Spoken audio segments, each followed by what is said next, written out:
ChipChat. Welcome to ChipChat. I'm Chip. Who are you, Tez? You just told him, buddy. All right. With all that out of the way, still here? We're still here, but we do need to think about that. We'll get to that. Okay, we don't want to be here for this. This is not the show that I thought that we've been building up for the last 3 years for this day. To the day after the election. Yeah. I thought that's all we've been doing. That is. That's all we've been doing But it wasn't supposed to go this way. You know, like. Okay, we'll get it. Is this in the show that we hope for? Honestly, I don't even know, like, what we should be doing about this. If we should still do a show like this, or if we should retreat and hide and hope this all blows over. I don't know. The Thomas Jefferson approach? Oh, I mean. Run and hide while the war goes on. Come back to France. Yeah, to better himself. Yeah. More enlightenment. He brought back ice cream. I mean, it's fine. Of course. Yeah, so, we don't really know what's going to happen, but it's not going to be smooth. It's going to be a tough go for the foreseeable future. So anyway, we'll see what happens. I don't know. I've been going back and forth if I just go down a straight cynical path, or we have room to or take if all I the have paths. if I continue, because a lot of people are frustrated with me. They were like, "You had me believing that this and that." I was like, "Yes, that's the job." To believe. Yeah, I can't. I'm not gonna tell you. Oh, I don't think we're gonna. A lot of people have been very upset at me because I've been the one that was like. Honestly, actually, I was kind of upset too. Because I was the one selling it, right? I was the one selling it. It's all right. And you're not the only one. I was wrong. But it is a bit of look to the extent that we are. Let's call them unpaid operatives for the cause. Right. It's our job to sell the product. No, right. but a lot of people have come to me and be like. We'll talk about that. Tez, you're the one who sold this. You had me actually thinking it would be different. Blown election. Yeah, exactly.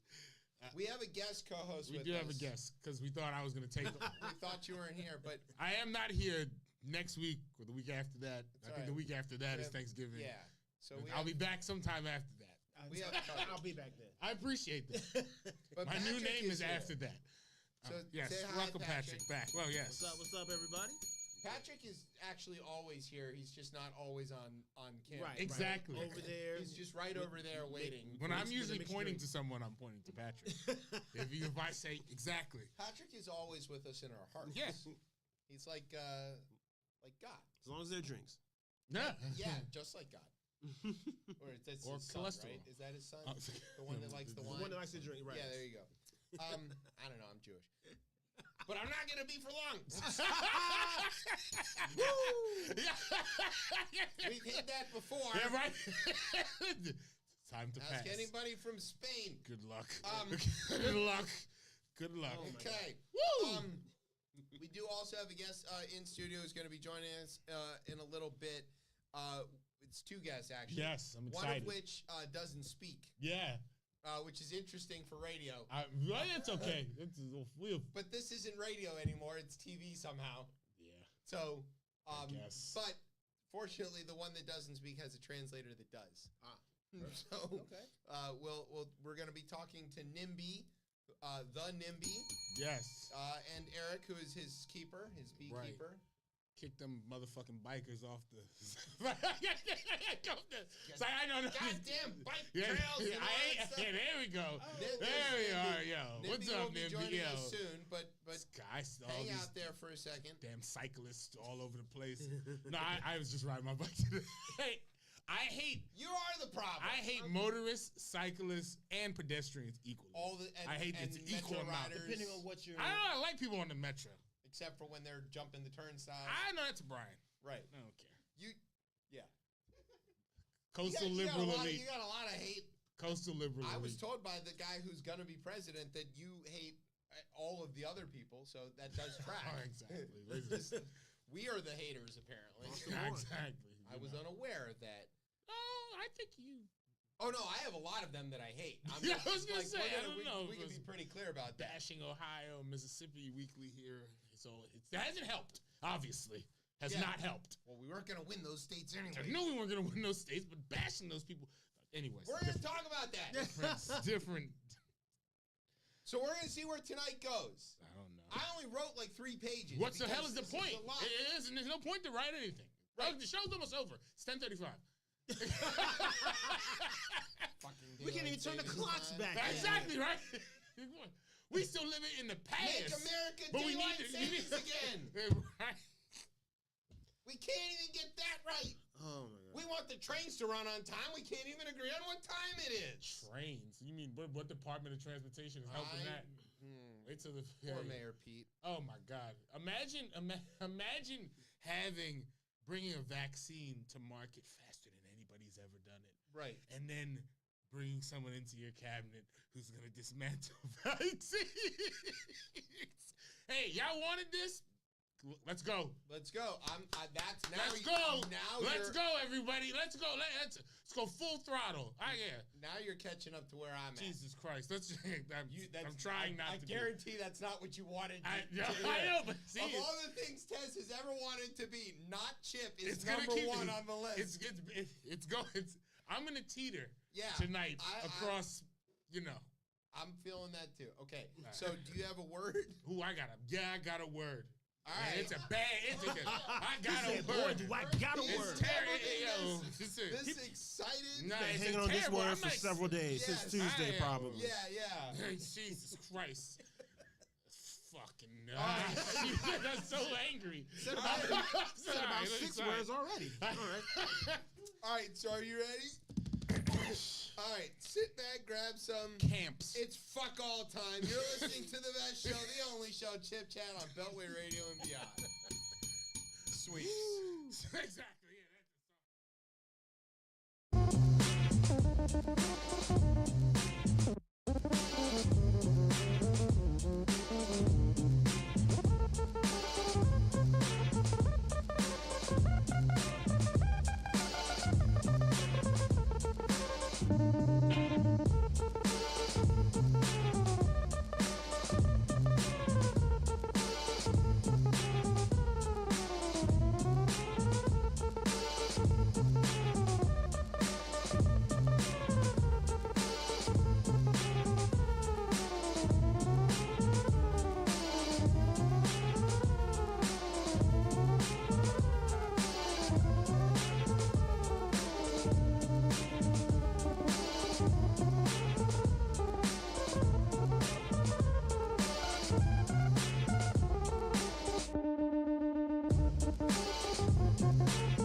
With me is Tez. What's poppin', y'all? Patrick. What's up? Okay, we're here. Let's get done with the pleasantries.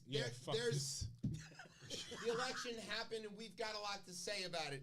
But I do want to highlight a couple of things. Yes, this is a good one. Angela also Brooks won. There we go. That's my baby. Woo! Because them Hogan signs had me afraid. Yeah, but she ended up trouncing. Yeah, exactly. It PG delivered and good. Yeah. Because we're gonna need that apparently. And she's no wilting violet or whatever, shrinking violet. What's the word? Right. You're the poet here. She's a tough cookie. Yeah, she's there. So, Angela, we are sorry that your very first assignment is going to have to be this, but we're really glad it's you and not Hogan. I have thoughts on the Senate in the next coming years now. Well, we're going to ask about that. Yeah. So, it looks like Ruben Gallego is on track to win there in Arizona, which means Kerry Lake loses again. Can take a cabinet position instead. Yeah, I mean, what is it? Losing, failing up. Well, she'll be secretary of filters. Oh, that's funny. I'm sorry, secretary of the Department of Passing. It's part of the DOT. But it's just for passing. Just for passing. You'll catch up. Okay. And we still don't know who's going to take the House, although today things got nearly done. But it's full sweep, y'all. But it's going to be a pretty thin majority like it was. And they got it. If we've learned anything about these Trumpistas, it's that they can only ever agree on one thing, which is that they love Donald Trump. But they cannot behave as a bloc in the legislature. I told someone that today. I said, watching them govern, I've seen this before. And there's nothing that they've ever shown that shows that they can pass legislation. And 15 tries to elect McCarthy. I think they've become so accustomed to obstruction that they can't even obstruct themselves. Right. Yeah. They don't know that the muscle isn't there to legislate. Yeah. They don't have any interest in legislating either. But will there be? I mean, you would assume if you own their chance to repeal Obamacare now really looks pretty likely because there's nobody like McCain. There's nobody left in the Senate like Mitt Romney. There's no reasonable Republicans left. They've all been cleaned out. So it's a weird kind of white-on-white ethnic cleansing, but that's what's happened here. But Obamacare, can they go back to their districts and say, can they snatch that away from the people at this point? Listen, I think we're farther out. If they have gone back to their districts and told them that the FBI caused January 6th and got reelected, if they can go back to their farmers in their districts and say, we're going to slap tariffs on everything again that cost them $25 billion and still win, yes. They're going to go back and they're going to say, I'm going to take your fucking health care and you're going to love me for it, whether they like it or not. Been hearing that a lot lately. And watch them cheer for it. And let's just get this out of the way. Fucking great. I think that one is do it. I think that one's do everything you said you're going to do. Do it. They can't govern. They're not going to be able to do it. They don't. Do it! You fucking pussies. Do it. Oh, God. There he goes.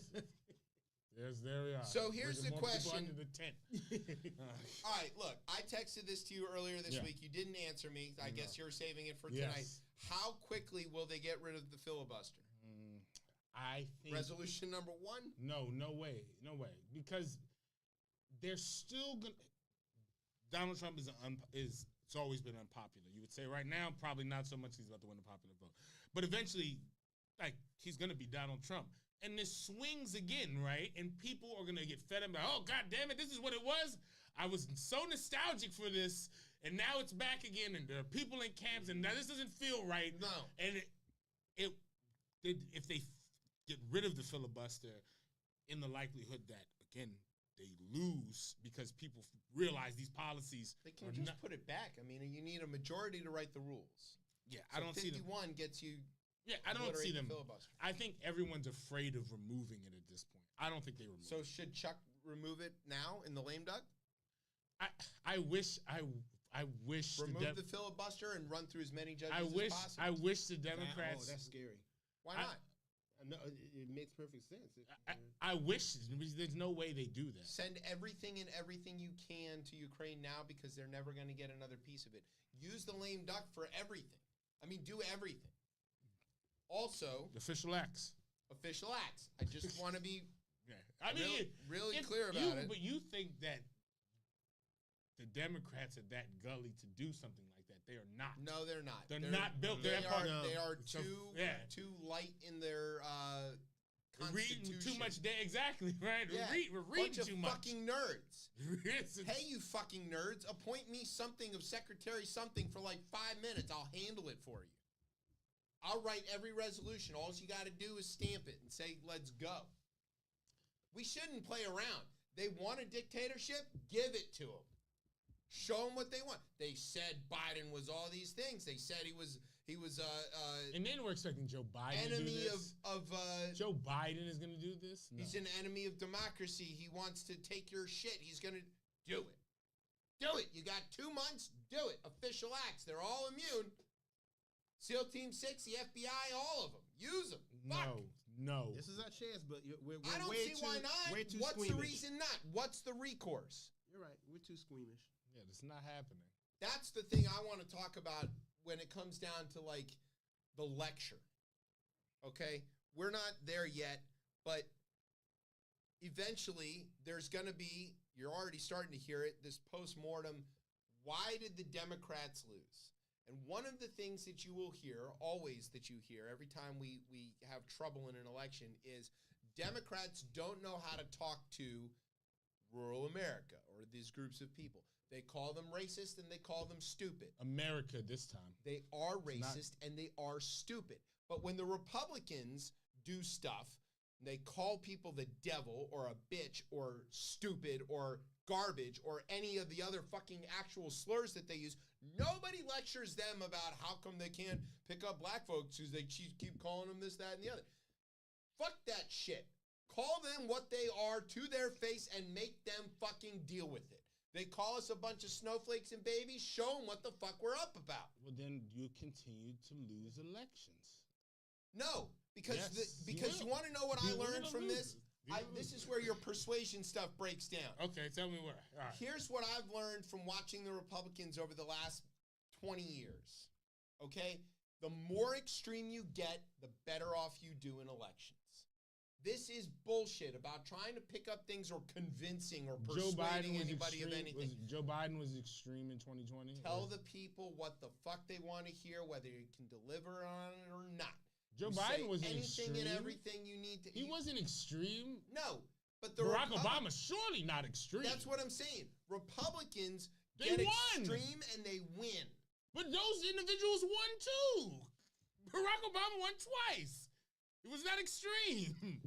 There's no reason not to be extreme. Biden won. It was completely far extreme. To the extent that there were groups of Democrats that stayed home, none of them stayed home because they thought our policies were too centrist or were too left. It's because they were too centrist. We lost our own left. The Republicans don't have a problem turning out their right flank because they act like crazy right-wing Nazi lunatics. They get the right-wing Nazi lunatics and also their center because they're comfortable with that. And they go along. And then when they get down to governing, they really can't enact some of this crazy shit and they let it go and it stays on Fox News and it keeps the engine running while they're outside in 7-Eleven or whatever. Inside in 7-Eleven. You get what I'm saying. Okay? We don't do something equivalent to that, but we should. We should run the fucking engine while we're in 7-Eleven and we should do it at maximum volume. Stop all this. Stop this. We're the party of reasonable governance. We're the party of grown-ups. We're the ones who actually want to run a country. Fuck that shit. We're the party that wants to cap your oil wells and save this fucking planet whether you like it or not, since they love that so much. We're the party that's going to bust people and forcibly integrate your schools at the fucking point of a gun like Eisenhower did. Okay. That's who the fuck we should be. It's not going to win you any... The way the... You keep it running. But the way... There are, again, 7 states that dictate this, right? That's not persuading folks in those states to vote. Like, that is what matters. And again, usually I say, well, if you just won the popular vote, but that didn't even matter this time either. The country the country feels different than you do, than I do. We have a segment here, then we're going to talk about whether this is or is not a realignment. But I believe that we are seeing something very critical here. Well, I've said on this show for the last 3 years that maybe the American people want a dictator. Yes. Maybe democracy's become too hard.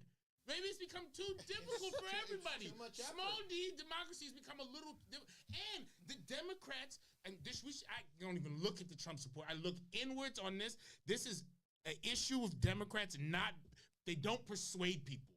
And they persuade me. Don't just persuade me. I'm going to be okay no matter what.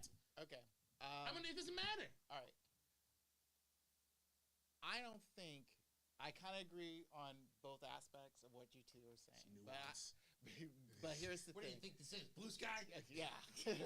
But I really believe the fact that it's not just the sense of fact they are persuaded, but not by issues.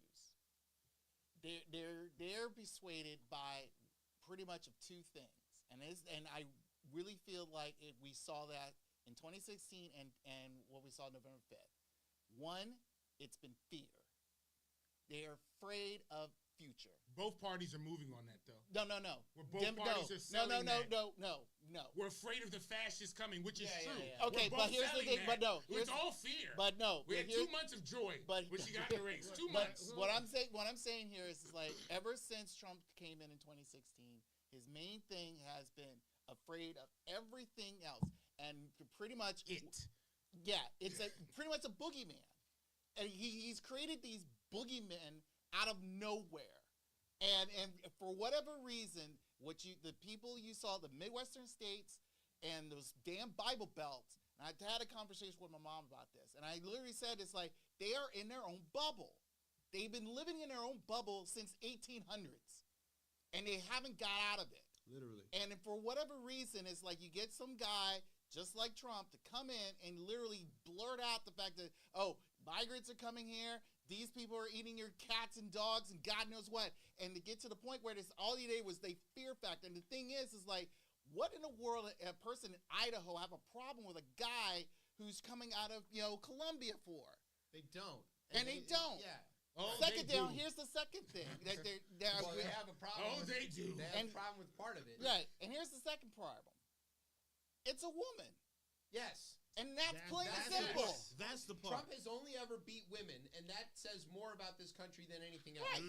So as long as, for whatever reason, that group of people, and especially whatever swing state or whatever, they do not feel like they don't feel comfortable enough or feel ready enough to have a woman leading a country.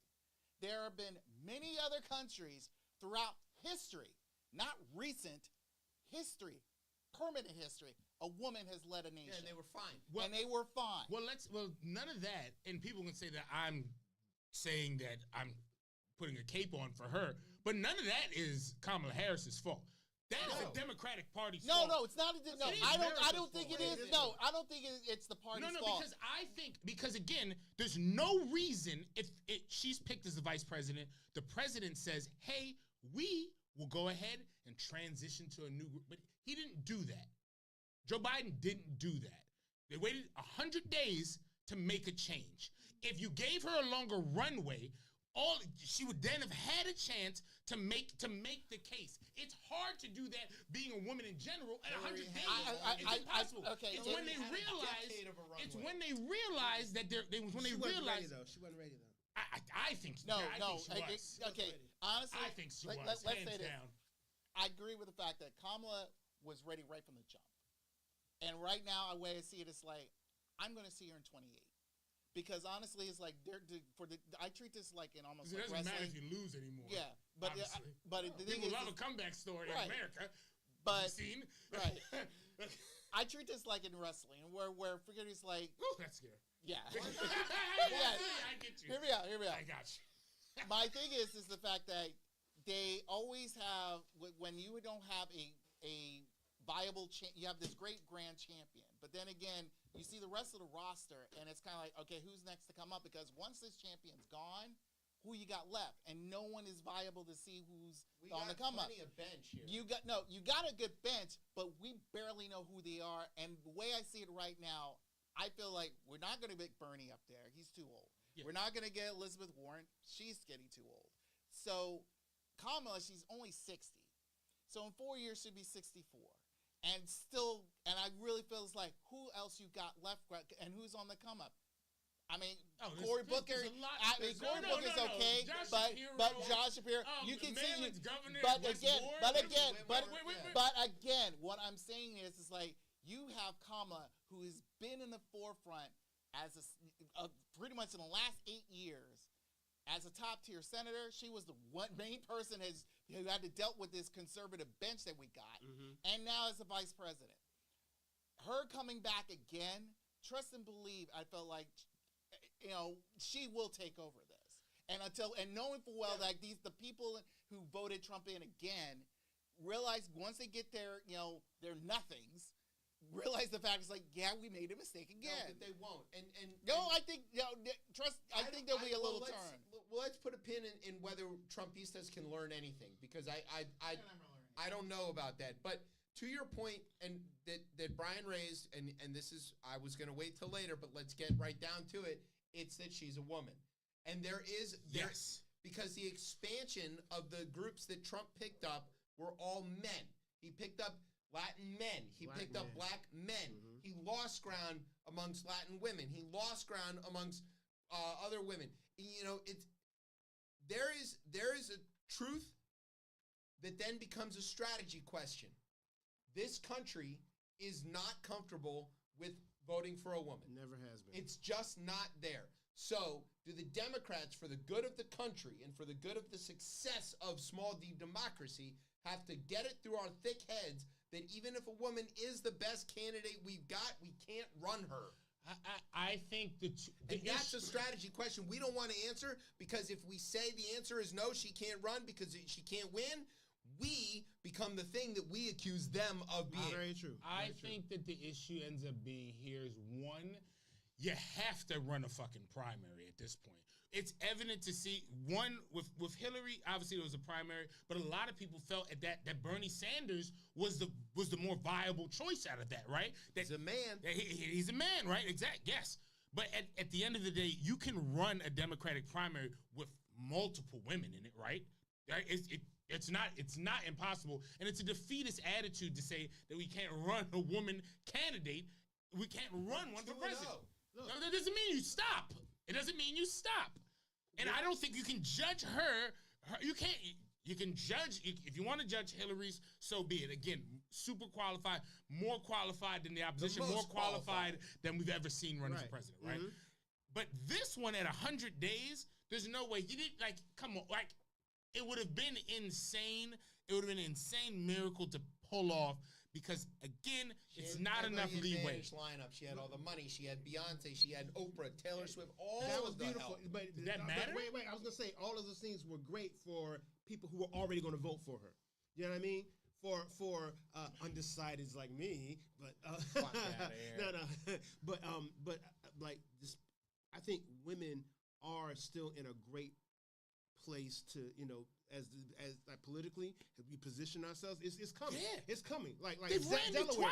twice the one. Like that is you. We can't look at that as it's almost like you made it. Like your team is always making it to the NFC Championship, or it's making it to the almost the last four in Champions League. But you can't. You gotta look at that. So were the Buffalo Bills as some type of success? Let me say this. Like they just got the right to vote, for God's sakes. Right. They just got it.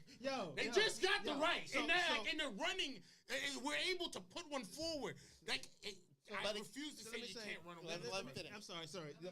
I think that there's the long run. There's the long race that we have to think about. And I know there's a principle, like you're saying, like, okay, America may not be ready, but we have to make them ready. We have to keep presenting. Oh, I agree you know with what I mean? all of that. So, you know what I mean? And it's evident in stuff like Delaware, because Delaware and a trans woman. A trans woman and they're the not first going to black seat her. and their first black woman at the same time. Watch they don't seat the trans woman.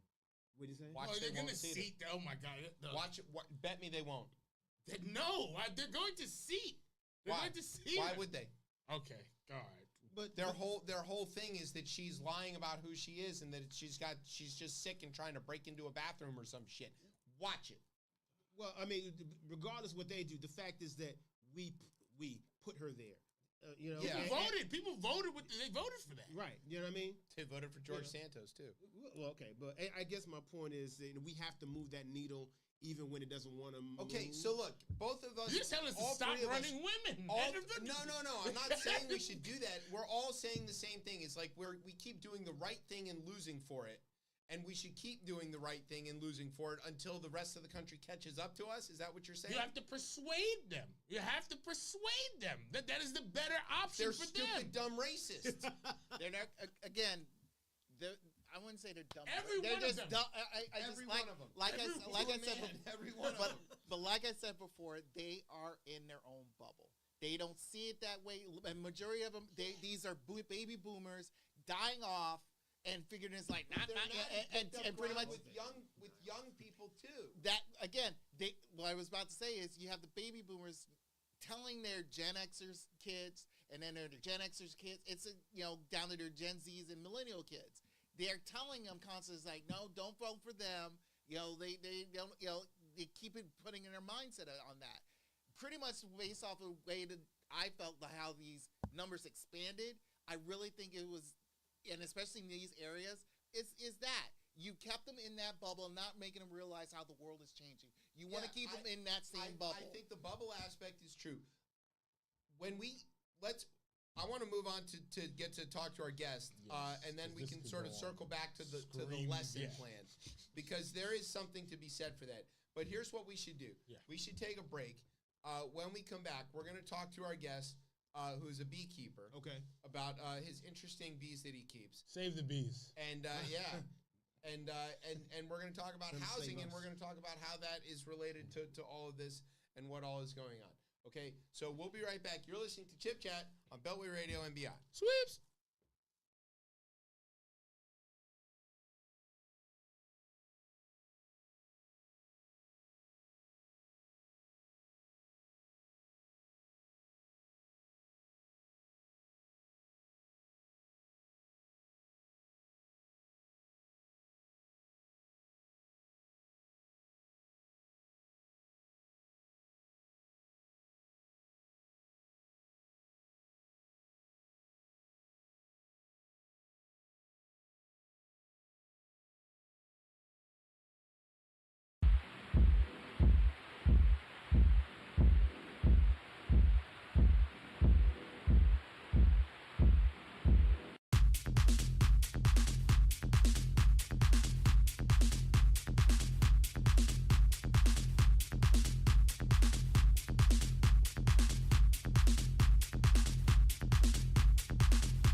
So excited. Yes. So many people want to solve the housing crisis. We simply just don't have Kamala Harris. Yes. Well, apparently more people don't want to solve it. Those people all point to like cost of housing as one of the things that they complain about. But okay. Anyways. Wait till those interest rates and those fucking never mind. Anyways. Okay. Often, some of the solutions to this problem would involve changing zoning rules, right? And a lot of people don't want those changes in their neighborhood. Some folks call this NIMBY. That's not in my backyard. And the most NIMBY of all people is NIMBY, who is here, who joins us tonight, along with his assistant, his beekeeper, Eric of the Tacoma Torch. NIMBY and Eric, welcome back to Chip Chat. Thanks for having me back. I brought my special friend here. Yes. Oh my God. So NIMBY, can we ask you questions? Okay, NIMBY's giving us a thumbs up. Well, I have to speak because he's a bee, obviously. Right, yeah. So he'll whisper, he'll buzz into my ear, and I speak bee, so I can translate. Okay, and if you're watching on the video, of course, you can see that Eric is safe to be near NIMBY because he's got his gear. Yeah. Although his hands are a little I can exposed. be bold today. He won't sting me. Yeah, that seems fair. NIMBY, are we out of range? We're safe? You're not going to sting us? Okay, well, all right. Yeah, there we go. Okay. Don't know. It's good. Yeah, it's a head scratcher. Okay. So the first question, NIMBY, do you actually have a backyard? Oh, he's checking. Yep, buzz. I don't think you should do that, NIMBY. No? All right, good luck. NIMBY would like to show you his backyard. Okay. Yeah, it's big, and it's there is his big backyard. There you go. It's fantastic. There we go. Brian, if Mark Robinson calls in, make him go to the comment section. But NIMBY does have a backyard. He lives in Tacoma Park, where every house has a massive backyard. Which could be for housing. Which could be. But it's not. But we don't want that's that. a bad thing. That's a bad thing. Housing it's is bad to share in Tacoma Park in a liberal enclave that makes you share everything else. Right. So there's a co-op in Tacoma Park. No, famously. All that dense housing got to put down the bottom of the gully on Maple Avenue. Yeah. Exactly. Yeah. There's for certain folks where they need to go live. That's right. And nobody walks down that section. No. Shout out to Peter Sub Shop. Okay. So NIMBY is often opposed to increasing density and zoning in single-family housing areas, despite the fact that he, of course, like most bees, lives in a dense communal hive himself, which is an interesting kind of irony. So why should we upzone some areas or not upzone some areas? We're checking. NIMBY is going to let Eric know. Yep. Oh, yeah. He wants to know, why do you hate freedom? That is correct, as you can see by how we voted on Tuesday. He not only bought his land, but he bought the neighborhood, and he gets to control what happens on everybody else's property, not just his. That seems fair. Because when he moved in, he bought because of the single-family character, right? Right. He's very big into character of the neighborhood. The character of the neighborhood. And once you change that in any way, you ruin the neighborhood.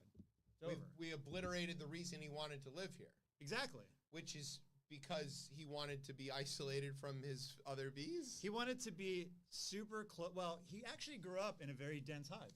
Like, I'll tell your story. I remember this. Yes, So he told me, this is a great story. So NIMBY grew up in a very dense hive. He hated it. Sure. They elected, there was a queen. They didn't even elect it. No. Like, right? She was just born the queen. Exactly. So he got out. Yeah. And he moved to the suburbs where there were more bees. You don't see bees in a city, do you? No, not many. Exactly. And there's crime. So he did what every other wasp did in the 1960s. That's right. He moved to the suburbs. He got out. Yes. He had to save him and his family. And, now he's got a big yard so he could do, like, carpenter bee skills. He can, like, brew his craft mead. All these kind of things that, like, a bee would do if they had some room instead of that awful hive that he grew up in. And he doesn't want to ever recreate the hive. Oh, never again. He hated it. But he votes for people who want the hive to be made. You'll have to ask him. Yeah. NIMBY, do you vote for people who support increased density in housing? No. He as long as it doesn't happen in your neighborhood. Yeah. Oh, yeah, that's true. He does want to help poor. He really cares about poor, low-income family. He just doesn't want to see it. Right. Yeah, that makes sense. It needs to go somewhere. So there should be affordable housing. Back on Maple Avenue. Maple Avenue. That's where it has to go. Not near you. Correct. Yeah. No. Okay. Yeah. That far makes away sense. from like his beautiful, picturesque Victorian house. That makes sense. Of course. Can we redevelop Seventh-day Adventist? Is that open? Does it have a parking lot? It does. How many stories? Oh no! Well, okay, no. Redevelopment do you want to put there? If it's more than two, absolutely. That's a big fight in Tacoma Park right now. The Bethesdification. Exactly. The hospital left Tacoma Park, and they have this big, huge parking lot with a couple. I don't know, a 10-story building, and then they rezoned it because they wanted to do something other than a hospital because no hospital is going to come back. And everybody's like, 10-story buildings, that'll ruin this environment. That'll ruin there's already 10-story buildings there. That's true. It's crazy. So that's what we're dealing Literally with. across the street from there, actually. There are probably like 30 buildings in Tacoma Park that are over 10 stories. Yeah. Right. They're spread out a little bit, but they exist. Yeah. And suddenly, lots of people live in some of them. Absolutely. And if you build one more, that's the end. That will unbalance. 30 is the balance that they figured out. That's the 31, no. That's the right number. I wonder if the parking lot to people ratio in Tacoma Park is also part of the calculation here, because I know that the Tacoma Junction parking lot is the most prized parking lot in all of Maryland. That's now like a site for like probably a monument one day. Obelisk, but not a tall one. Correct. Yeah. 2-story or less. 2-story or less. A Hobbit with a lot of parking, and it's basically like the site of our Civil War. And it has to be utterly useless. Yeah. Oh yeah, absolutely. Because otherwise, it wouldn't represent the parking lot. Okay. NIMBY, what is the missing middle? Isn't that a show on NPR? Yeah. Yes, it is. NIMBY's got, okay, you know where the Okay, he's explaining. He knows where he's going to show you. Oh, God. Oh, no. He's very visual. Where It's the is same the missing backyard? middle? Missing middle. Here it comes. Where is the missing middle? Oh, he's cranking there it up. is. Oh! There's the missing middle. There's There the it is. missing middle. Hey, it's not missing anymore. Yes. Oh my God, I love this show. This doesn't get a dozen views on YouTube, I'll be so It's pissed. neat. Yeah, your 5 followers are going to love this. Yeah, it's gonna be. They're it's right gonna be here. great. Yeah. Okay, so what is the actual missing middle, though? So missing middle is anything between a single family house and a high-rise condo building. Yeah. There's a lot of things we can do. We can do a duplex, Sure. a triplex, fourplex, some kind of 2 to 4 range. You do a small apartment building that's maybe 8 units. Sure. You could do maybe a 20-unit building. Everything kind of in between the two. It's endless. An ADU in a backyard, an accessory dwelling unit. So these are all things that are smart, filler space. There's a lot of land. There's backyards that are massive, like this guy's. We could put some housing in there. All the land is kind of taken up in Tacoma Park, inside the Beltway, Montgomery County, and it's hard to rezone things. People just don't want it rezoned, meaning nobody wants to take a single-family neighborhood and upzone it to become. So Yeah. if we can't do that, maybe there's ways to do kind of light density. And like that's- fill in this, use the available space for more density without drastically changing the character of the neighborhood. Absolutely. And if you go back, ironically, you go back to Tacoma Park in the 1960s. Yeah. It was a lot of that. Sure. There were like houses that were chopped up into 3 units. Right. It was There's still a few of them around. They still exist. Right. And what happened was the values went up, right? Because we have a shortage of housing. Just Sure. like supply and demand, which we all know is a real thing. It's not something you believe in. It's something that just exists. Yeah, yeah. You know, when the costs go up, people are just like, well, I'm not going to own 3-story. I'm just going to buy the whole house and move my family in. And then we start losing units. So Tacoma Park has lost 700 housing units in the last 20 years. And we only have 7,000. So that's a big We've percentage. lost 10% of our total housing. And we're just trying to bring it back with some missing middle options, right? Maybe someone can have a basement apartment. Blah, blah, blah, blah, Oh, God. blah. Yeah. He What- hates it. Yeah. I mean, What? this is what we're battling right here. Yeah. Right guys. there. The Thousands of NIMBY. NIMBYs just like this stinging me because I suggest something very, rational. I don't know. What does it look like? Because I should know more about this since most of my friends and I live very close to Tacoma Park. I frequent that area a lot. But what does the battles look like on the council there? Like, and I know that from what I know about Tacoma Park, it's a very small set of folks that Everybody 17,000 knows people. everybody. 17,000 people, and right, I assume the folks who are in power are there, and they're not going to be giving that up anytime soon. But also, there are a lot of people who have grown up in Tacoma Park that come off of like Maple Avenue and have not grown up in single-family homes, and I just wonder, how do they push that? How do you push the legislation forward at all? So I will say, shockingly, Tacoma Park, the council is very pro-building. Like we have 7 members of the council. We have What is Okay, going? love it. We've got everybody come. There we go. Come back around, get on camera. Come Come this way. Come this way. There we go. What? Another bee? More bees. There's another bee. We've got Yimby here. Yimby. Oh, yes, in my bag. She's pro. This is like her opportunity to talk about pro stuff, pro housing. Oh, awesome. Thank you. I was Get unaware outta here, of how NIMBY. many insects would be on the show tonight, but this is a lot. Okay, hello. Yeah, both of you. Yeah, Okay. she's Yes. Yimby. Okay, Yimby. Since you're here and NIMBY is being buzzed out slightly, what do you think about the missing middle? Eric speaks B. You know, it's Okay, so yeah, position agnostic. You know, Yimby is very nuanced policy, very long and boring. Like NIMBY's answers are very like no, very Yeah, clear. yeah. Like Donald Trump, no, No. we're not doing this. She talks a lot. It's very much like, well, you have to understand this and you have to understand. So That's a lot of bullshit. I don't want Yeah, all yeah. that. Just So- give me the quick And punchy then the New version. Deal did this. Yeah, and It's something just- called green belt. It's just developer greed, coming from. Is that's what you it know. is. But no, to speak fairly for YIMBY, YIMBY thinks that it's a great opportunity to get people in our cities that they love.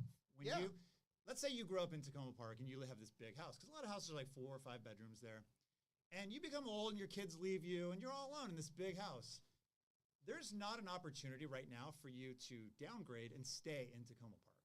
Right, because you can't live in your own neighborhood in a smaller unit because there aren't any. So your option is to stay in your house and hog an entire 4 or 5 bedroom $1 million, $2 million Victorian house that just grandma stays in, right? Or which NIMBY loves, Or you can maybe sell your house and move into a nice little condo or something like a little ADU in a backyard where you can live in an ADU on your own house and sell the rest of the house. And there are people that do that. We have ADUs in backyards where someone just moves into that and then rents out the house, or they sell it to their children or something. Right. I don't know.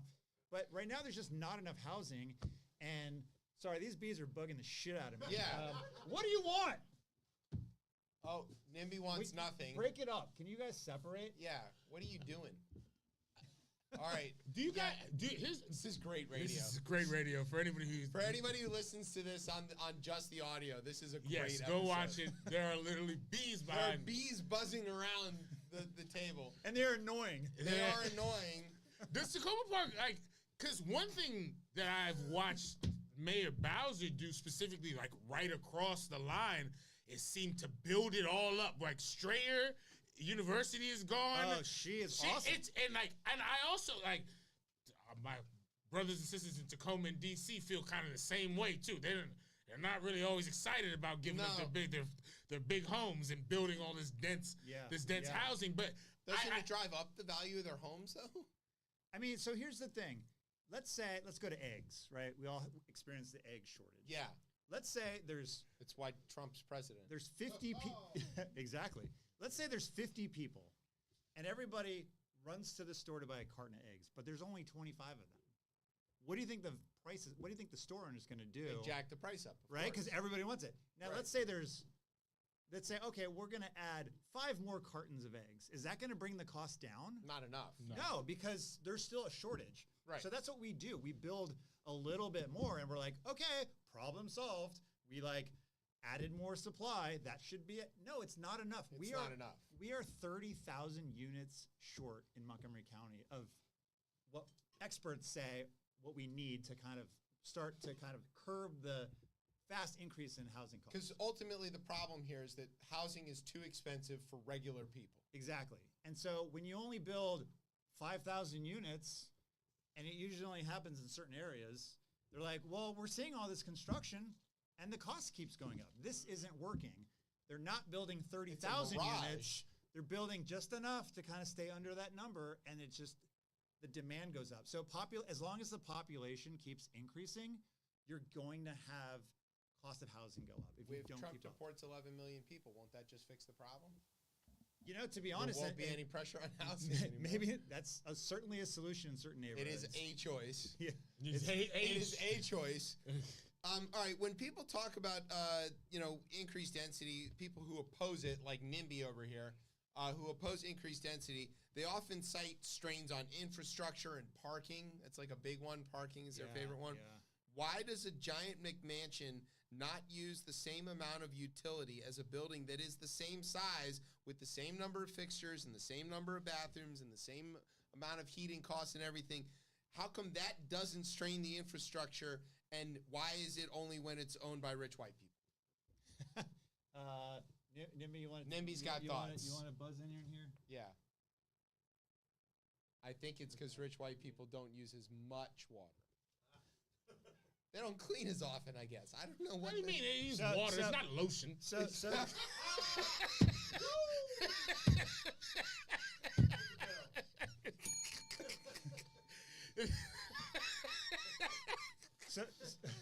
all right, this is very funny. Yes, NIMBY, what's your answer here? So he just said MASA to me, which is Make America Suburban Again. Oh, that's great. Yeah, yes, that's great. Levittown, right? Yeah. Sprawl.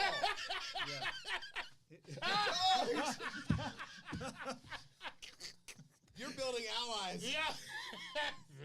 Well, Liz Cheney and NIMBY. Yeah, right, exactly. Yeah. So the suburbs is where Shoot me. where you built your wealth, and it's what you grew up in, and it's you can park your car and show off your 3 vehicles that you saved all your money to buy, and that's how you show off your wealth. If you have an apartment to NIMBY, that's not cool. No one brags about their tiny. How come everybody wants to like move to New York and live in an apartment and do that? Soho? Yeah, that's all right. Well, anyway, not in the suburbs. If you want to go, cities are dangerous. We've been over this. Yes, that's right. Like he escaped from the bees. Yes, he escaped the density of the hive, the pressure. The crime in New York is out of control. The Upper East Hive. I like that one. That's a nice. I like that one. That's Proud of good. that. That's a really good one. I'm not mad at that one. Okay. So go ahead. I have other administrative questions. You have administrative questions. No, go ahead. You have real questions. I'm not even real questions. No, ask your questions. I have questions at the end. They're not real at all. Well, my question is, how can people find these bees and visit them, and stuff? Are they doing appearances? I mean, apart from this show, obviously. Yeah. So my blog is called The Tacoma Torch. TAKOMA. This is so not, great. This is not Seattle. This Yeah. is Tacoma Park, Exactly. Maryland. Also, Yeah, exactly. make sure you tell people in Seattle that they are in Tacoma. They will love that. We had somebody say, your news site is not real because you spelled it wrong. It should have a C. Like, okay. Well, we are not real because we're satire, but also. But NIMBY has his own Twitter account at the NIMBY, NIMBEE. Yeah. And he has an Instagram account, same thing, at the NIMBY. We're working on one for Yimmy. She's brand new. Yeah. We just introduced her recently at the Tacoma Park Parade this year, and big hit. I think the kids love the I mean, two of she's them. much better looking than NIMBY. Yeah, and Yeah. NIMBY, I think, kind of secretly likes her. She Yeah. wants nothing There to do does with him. feel to be like some tension here. She wants nothing to do with him. That seems fair. But I think NIMBY secretly, it's like he thinks he can change her. Oh, right. He can change her first letter. Yeah. Yeah. That's what we all think about it. Never mind. Okay. All right. I got a Would couple. that make her a trans bee?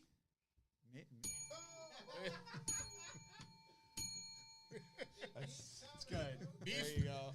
Bee flying in blue sky. Yeah. Okay. If he gets a little too close, will she be a B flat? Oh God. Nope. Nope. One too many. All right. All right. Well, I gotta give some Tacoma Park specific questions here. Sure. All right. How long before vegan protesters blow up SoCo? They tried. Yeah, right. I heard it. Yeah. I heard it. It was the greatest smackdown in Tacoma Park because they came out. This SoCo butcher is and they do everything right. If you want to butcher, in right? Tacoma Yeah. Park, SoCo butcher is it's right. We massage our cows and give Yeah. them foot rubs and they do everything that you And want it's a butcher artisanal, to no do. carbon, all the grass-fed, Local, blah, blah, blah. Yeah. I mean, if you can do anything perfectly as a butcher, obviously killing an animal is whatever. Perfect if it's delicious. Exactly. So these Stop vegans, killing the bees, though. No, Yeah. don't do that. Fuck that. So the vegans did a huge protest, and it totally backfired because everybody was like, "We love meat." Exactly. Did it fizzle out around lunchtime because they got hungry and weak? What happened? I think the SoCo butcher guys came out with bread and cheese, and we're like, Yeah, "Here you go. there We're you gonna go. help you guys out a little Yeah, bit." you Like, look maybe a these little guys aren't so hungry. bad. But anyway, there's also a Wendy's like a half a mile away. Right. Yeah. And they were never fine with that. protested the Wendy's. No, they were fine with that. And the Taco Bell that came in a year before or 2 years before. So it's kind of just weird that they picked on the organic butcher. No, I it's don't not. know. Not organic, but grass-fed, Grass- whatever. It is incredibly on the nose for Tacoma Park that's how that happened. Exactly. I'm always afraid when I walk out of there that someone's gonna throw red paint or something on me. I come out and I look both ways and I run to Come my to bike. Springfield. I We've run to got my the bike. Springfield butcher. I bike away with my Bike away on the bike lanes. Speaking of bikes, No joke about that. I had SoCo Butcher for lunch today. I had the Philly steak and oh, cheese. it's so good. Oh, It's it's the so best. good. It's so good. Oh, thank God for those cows. Died first and Those delicious cows. I feel like I seen some video of, I assume it was NIMBY. Oh, you guys are holding hands. I assume it was NIMBY going at cyclists in DC. Oh yeah. I feel like I saw that, and I ride my bike. You are a cyclist in DC. Cyclist in DC, but I hate them. Yes. I hate them. That's the thing that happened. It's the self-hating ones that all voted for him. I find them because again, you're bike. You're not Tim a Scott? car. All right, and these cars. I know we want to get the cars off the street. They're 1,000 pounds, and they're gonna kill you. Yes. And these cars, like when I drive my bike on the street and I see a car, I get out the way to let the car go by. Yes. Then I get back into the middle. These bikers want to be in the middle of the goddamn road. Entitled And motherfuckers. Bro, like, so, have you drop kicked any? Yeah, exactly. Sorry. Have you drop kicked any of these cyclists off of their bikes? A lot of my friends are gonna hate me after this. No. Yeah. Well, I think so. When you're in a car and you're driving, you hate other cars too, right? That's true. Yes. Yeah. Everybody's a moron. A Yeah. fucking get out of my way, you fucking idiot. And Yeah. they're just like they're just going straight, and you're just like so angry at other cars. You know that anger you get? Yeah. It's like my road, Yeah. and you're slowing me down. Yeah.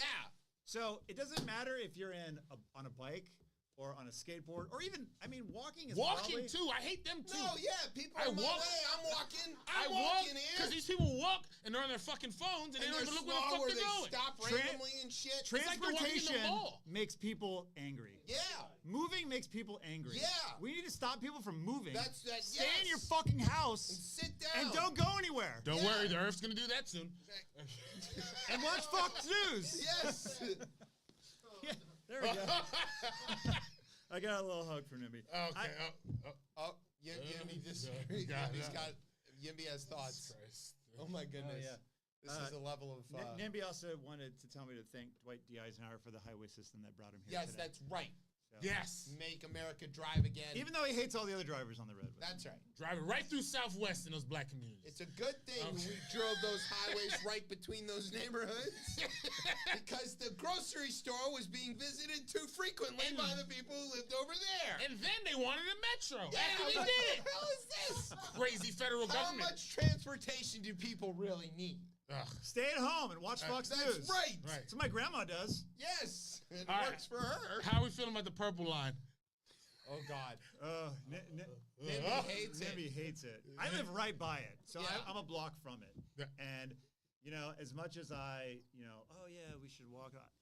When I get in my car and have to go that way, I'm angry. It's bad. Yeah, But when it's done, I'm gonna love It's it. bad. You're gonna Yeah, love right it now once the you're- once you're construction done, is 'cause terrible. The convenience But is going to be fantastic. Construction is really It's bad. bad. I think the problem is too. It should have been done last year. Yeah, And Larry Should've been Hogan, done 10 years the ago. great Larry Hogan, The great, not just Senator Larry Hogan. delayed it and fired somebody, had to hire a new person, just messed it, just incompetent. So 2027, I think it's going to be done. I got 4 more years. What? Yeah, that's what they're saying now. Whew. Trump's going to So- get rid of that. Yeah. He's going to put an extra highway. If Mike right Pence there. had the courage, That's the right. purple line would be gone. Yes. Yeah, that's true. Way to go, NIMBY. You almost killed a vice president. That's right. He's very proud of himself. You know what? You know what rhymes with stung? Oh. I'm not saying it. Hung. Yes.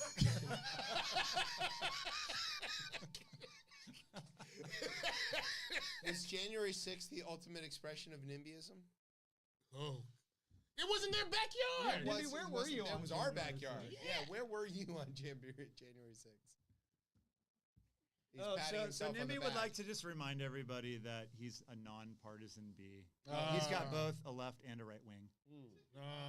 That's right. So he stays out of politics, but he is Massa, Make America Suburban. That's right. again. But he likes to stay out of political fights. Yeah, I don't like the way. Yeah, I don't like the way that acronym sounds. Massa? Yeah. Ooh, that one is not good. No, it's not a good I don't one. like Coming either. from I had Nimby, to say it again. I was like, I don't like that one. Even when I said it, I was like, ooh, good. Woo. First, I thought it was about space, and then I was like, No, oh, no. You should not like NIMBY. That's No, that's- I don't think I do. Actually, I think he's kind of a dick.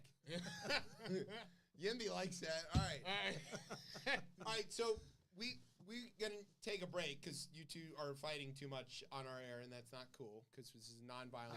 I'm being a bad beekeeper. I need to separate. You're supposed to be keeping them apart. Yeah, it's Why don't we not separate great. it too? Someone go There we left, someone go right. Yeah, Yeah, right. Yeah. NIMBY clearly to the right. Clearly to the right. Yes. But besides Fox News, where can people find you, Nimby? And if they want to interact with you one more time? Twitter at the Nimby, Instagram at the Nimby, and then we also publish him on the Tacoma Torch at Tacoma Torch, Facebook, Instagram, Blue Sky. Why not? We're all leaving Twitter these days. Everywhere.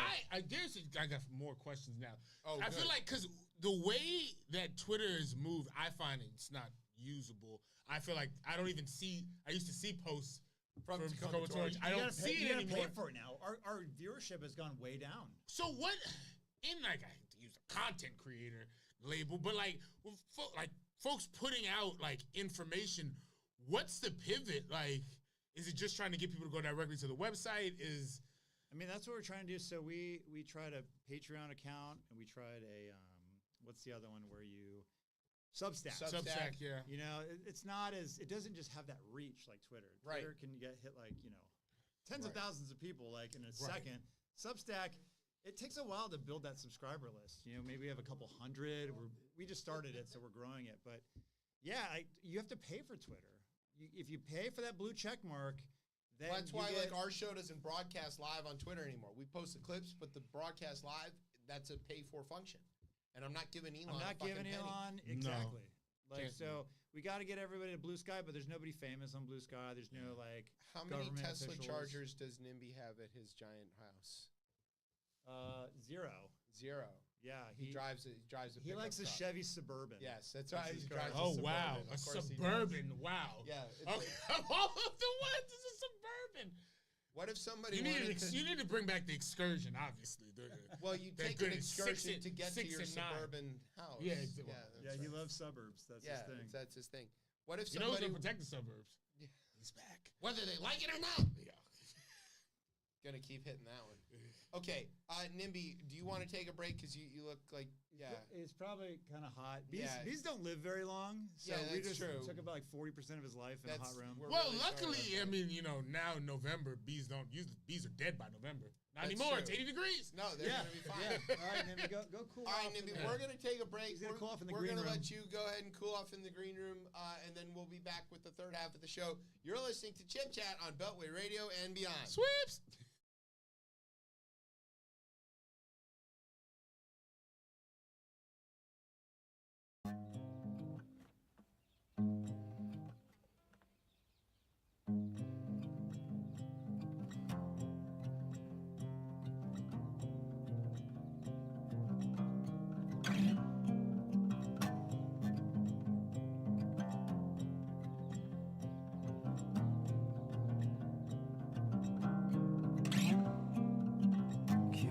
Darkness for a basic mind.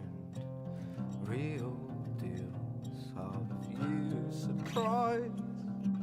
But when she's waiting outside your door, you'd write her script, but not much more.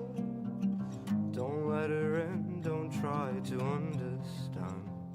She's just a girl who likes your hand. Don't tell tales where the source confides, 'cause if you did, it would be amplified. She didn't flinch when you stuck in the knife.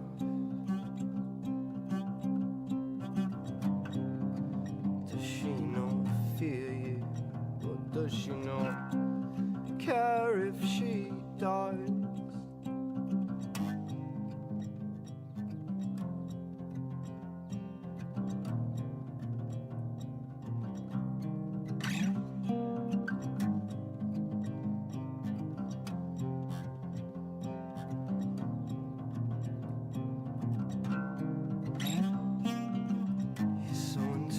By all her strange remarks, she mostly wants you for your body parts. Closeness now just feels like rejection when there's no mutual obsession. Pity or intrigue, her only kind of kindness. Daily life becoming normalizing violence. She wants don't see it as ending your life when construction's done. Part of you is still alive. You didn't flinch when she caressed you with the blade.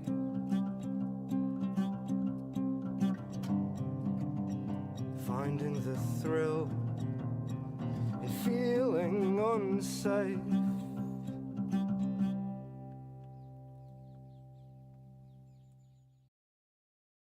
I'm sick of all these witches and warlocks. You're full of shit. Pumpkin possums. I'm sick of it. You keep interrupting me. And all of it's lies.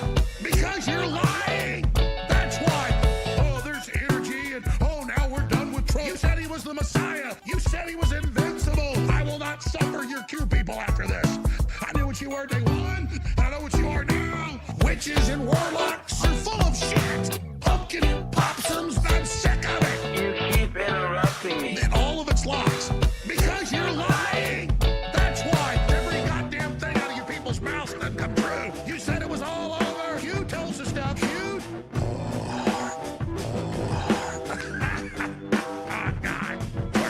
Witches and warlocks, you're full of shit. Pumpkin possums, I'm sick of it. You keep interrupting me. And all of it's lies. Because you're lying. That's why witches and warlocks, you're full of shit. Pumpkin possums, I'm sick of it. You keep interrupting me. And all of it's lies.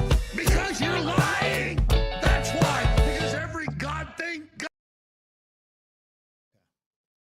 All right, welcome back to Chip Chat here on Beltway Radio and Beyond. I'm your host, Chip. With me is Ted. What's popping out? Hanging out with us is beekeeper Eric. Eric is also an actual architect and therefore knows things about housing. I do. A couple things. A couple things. You mostly do work on houses, right? I do. I've worked on houses. I've worked on large condo buildings. I've kind of done it all. Residential. So mostly residential. You Correct. do any commercial stuff? I used to do like small little fit outs for little restaurants, things like that. So, but you're mostly a residential. Mostly residential my whole career. Yeah. Okay, so that makes you super qualified to talk about housing policy. I am the self-described local expert of housing. You're certainly our second expert we've had in the last 2 weeks about this, so that's pretty good. We had a real estate agent on. Dylan Ford was on with us 2 weeks ago. And we asked him about some of the proposals that VP Harris had suggested in terms of helping to bring down cost of housing. Some of her ideas seem like they might be pretty good ideas. Some of them seem like they would just raise the cost of housing by the $25,000 that you would give everybody. So that doesn't seem like that would make much of a difference, in my opinion. Not that I'm an actual economist, just the son of. But Eric, we do want to know with the incoming regime, as we're calling it, that's what they call it us, right? It's a regime. It's not a presidency or administration. What sort of housing policies has Trump talked about? And caveat this heavily by saying when he says anything and everything he says on the campaign trail, it's wildly out of control, and he swings hard from one side to the other. From Monday to Tuesday, it's inconsistent as shit. So I'm not going to begrudge you for he said this and he also said that. Yeah. But in general, what is the incoming regime's approach to housing going to be? It's hard to say because Trump really tries to appeal to people, but not really do anything after he appeals to them. So, he is very big about saying things like, oh, we're not going to build dangerous cities and we're going to build more suburbs and keep everything single family and stop these sort of missing middle and, high density areas. That's just a thing just to tell people cities are dangerous. I don't think he's actually he's a developer. Right. He made all his money building apartment high density housing I thought he was all a over, genius. and he made all his money doing that, and now he's going to say everything I did in my whole career is he's terrible. Like Mr. New York, and he's like, New York. It's hard to really listen to him and think he's actually going to do anything about it. But I will say this, you guys were talking earlier about, why did we lose? Like we had the smart people, we had the ground game, we had the money, we had everything going, and we lost. And I think, inflation obviously is a big thing. And when people say, it's the economy's stupid. It is the economy. It grew 3.2% and wages outpaced That is no. But you do have this problem though. Of inflation, the biggest inflation cost is your house. Housing. Absolutely. Right? So if a dollar, let's say gas goes up $1, that's going to cost you $50 more a month. Yeah. Not when your rent goes up $300 a month. Right. That That's doesn't a lot matter. more. So a little bit, all this like sort of like housing supply problems driving up costs, it just makes people really pinch their wallets. And I think we're feeling that. And not only is that happening in places where people want to live, but those people don't have anywhere to go. So where do they move? They go out to the suburbs. Right. And then they make those suburbs expensive. More expensive. And like brown and black people moving in my white suburb. What's going on here? Oh, it's the immigrants coming in.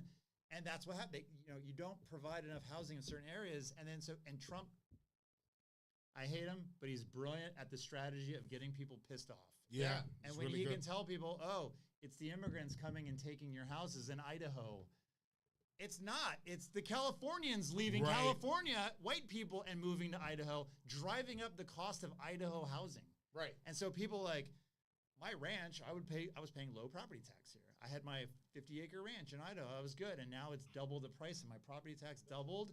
I need someone to blame for this. And of course, who do they listen to? They listen to the mouth. Even though they could afford it, and even though it's totally not impacting their lives in a negative way. Like this is another thing that people really seem to when we were talking to Dylan about the cost of housing, one of the things that we were talking about is the way that private equity and corporate entities have gotten into buying up housing as a way to rent it out and to commoditize housing in a way, and that was putting a lot of upward pressure on some of the costs as well. All of this is to say, and we also asked him very directly, what is the role, or should there be a role for government in terms of this, whether it's to prevent some of this behavior or to cap it or to incentivize more building or to incentivize density or any of these kind of things. Let's suppose you had, over the last 4 years, an administration that had successfully managed to increase the total number of supply and bring some of this cost down. Would that have made a difference, do you think? Absolutely. So I look at cars, right? The cars that are affordable are the used cars. We buy cars, we use them for 10 years, and we sell them to someone else, and those lower income families buy them, right? Housing, why do you think there's inexpensive homes? Let's go back 10 years when there were some inexpensive homes. They were the older house, that's the older stock. Right. New stuff's getting built all the time. 20 years later, the old stock becomes the affordable housing. This is this so-called natural occurring affordable housing. When you stop building new stuff, you don't create that future of old stuff. Right. That's why cars went up really high, the used car, because we stopped building new cars. You couldn't even get a used car for like under 10 grand for a while. You could sell your freaking Camry for 14 grand to somebody used. My 10-year Toyota Corolla was worth $11,000 at one point. And I'm like, this is insane. And housing is doing the exact same thing. We just didn't build enough 10, 15 years ago, and we're seeing that problem. So we can't solve this tomorrow. No one's going to build 30,000 houses. He said he was going to build a bunch of houses on federal land in the middle of Arizona. It'll be fine. The Bundy's shit, right? Yeah. Okay. Right? He's going to take their shit. He's going to try that one again. They're going to eat themselves. I'm just saying, like, watch this happen. The Donner Party of today. Yeah, watch. Yes, it's funny. Watch it happen, though, because if he starts going after that stuff and using the BLM and doing all the, these guys with their sovereign rights and all this, okay. Anyway, but you kind of bring up this, like, important thing about the natural cycle of things being disrupted. Part of that natural cycle is building, and part of the building is you need workers, right? And as we all know, right now, the total number of available workers is basically zero. We've seen record employment. We've seen record low unemployment. And if you are in the trades, you obviously have met with this fact, can't hire anybody. You can't afford to hire anybody. Everybody who's a builder, for example, has a job, has more work than they know what to do with.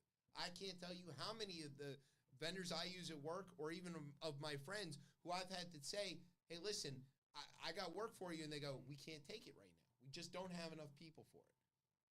If we're going to build a bunch more housing, where are we going to get the builders? And if we deport 11 million people, where are we going to get the builders? That's going to be a huge impact if we deport 11 million people. Anybody. Yeah. Who's going to build the camps? Who's going to build the wall? I don't know. The people who are going to be housed in them. Right. They're going to build them and go in them? What?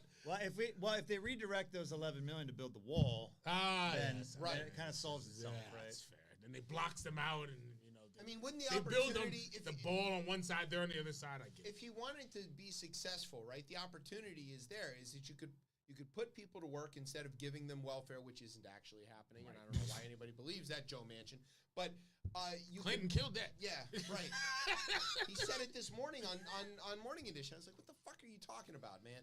But if we put everybody to work, you could give people jobs, you could increase the stock in housing, and you could, sort of...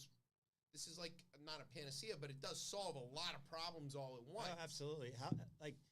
There is a construction sort of part of the economy. People look at Home Depot stock to see if the economy is going to crash. Yeah. That's an indicator. They look at Lowe's, Home Depot, and they say, oh, the stock's down 5%. Get ready. Here it comes. It's a real thing. And so construction, housing, loans, how many permits have been pulled.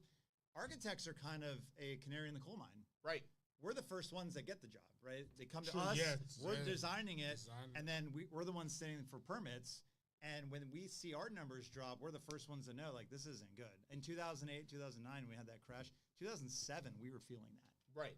And it was scary. So we were like, if somebody does happening. want to do something like that, why is NIMBY going to get in the way of it?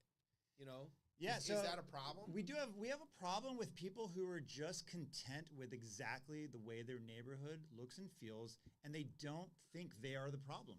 They think that there's other land that they can go to. And hilariously, they're the environmentalists. Right. We have a perfectly good parking lot that's no trees are on it. Right. And you could put 100 families on that parking lot, and they're like, you know what? And DC did. Every parking lot in DC, they remember said the old convention center? It's gone. 10,000 people live there now. Yeah. And you're also building it where they're expensive apartments. Yeah, and people can choose to walk while living there. Right. Because it's a very convenient area. Yeah. People are still going to own cars. They will, but they don't have to own a car. If you say no here, you're putting them 50 miles away, 20 miles away. What are you doing? They have to drive, and they have multiple people in their family. That's a 3-car family that has to drive. You're just destroying land further away, forest. You're building more roads, more infrastructure. You are the reason the costs go up in taxes. It isn't, anything else. It's just very simple. You are increasing the burden on your community. They're still going to drive back to your community. Right, this is where the jobs are. That's where the jobs are. Yeah. No one drives out to the middle of nowhere because they landed a great job at a corporate, tech place. No, it's all here. It's all in the city. So we need to build those houses in the city, and there's plenty of land for it. All we have to do is make buildings taller. Ooh. Everybody's so afraid of tall buildings. How do we? Because it seems that I guess from the New Deal, we've created this idea of the American dream is the picket fence and this single family, and people, that's what they want. If they've sold on it. Even for me, I realize it doesn't make sense. But imagine trying to sell that to your apartment. No, we just live in a condo. What? Why would I want to live in a condo? Yeah. And I'm like, but it kind of makes the most sense. It's on top of we don't have to go anywhere. It's on top of it. It's on top of the metro station. You walk right downstairs. Downstairs. But I feel like it's this idea. Yeah. I don't have to rake the leaves. Right. I hate yard work. I hate y'all. Same. Call me. I'm just like, I know the masculine police that are coming soon. They're gonna snatch me up. That's the police you got to worry about. I spent so much time picking up leaves the other day on election day. That's what I did. After I voted, I spent my day being nervous, raking leaves. Speaking of masculine, my wife mows the grass, and I'm always embarrassed. Well, because I should be doing that as a man. Charlie Kirk says that's your problem. Illegal immigrants mow mine. Ding. You're trying to take them away, damn it. I like this bell. This bell wasn't here last time I was on the Oh, no, it's been here. We're just really ashamed of it. We like the sound of it. We don't like what it We don't like what it says. That's not great. Hey, there's no rules anymore. That's so true. Shame has been gone for years. You can say whatever you want now. Exactly. You can't. Look, I just told you. I've been doing it. I don't know if you've seen this show before. Okay, so we do have a fourth half of the show, which is we want to talk about. It's already 12. Oh no, it's 11. Sorry. We want to talk about more stuff with the election. So, do you want to participate in that? Do you have some thoughts? I've got a lot of thoughts, but I don't want to take not up a a lot chair. of time. Oh well, no. Well, Patrick, when we come back from a break, we're gonna sort of crowd around the table, if that's okay, to share the rest of our grief and anger, which is gonna be ongoing. Guinness. That's what I'm gonna keep doing. It's ongoing. You see how many Guinnesses I brought? Yes, you brought your pain and anger. It's in a very bottle. angry. I'm trying to avoid turning into that, but I do have some time set aside this weekend for pity wallow. For rage. Well, yeah. The 12 stages of grief. Yeah. Rage and maybe the Hamilton soundtrack and a bunch of other things to listen to, not just Rage.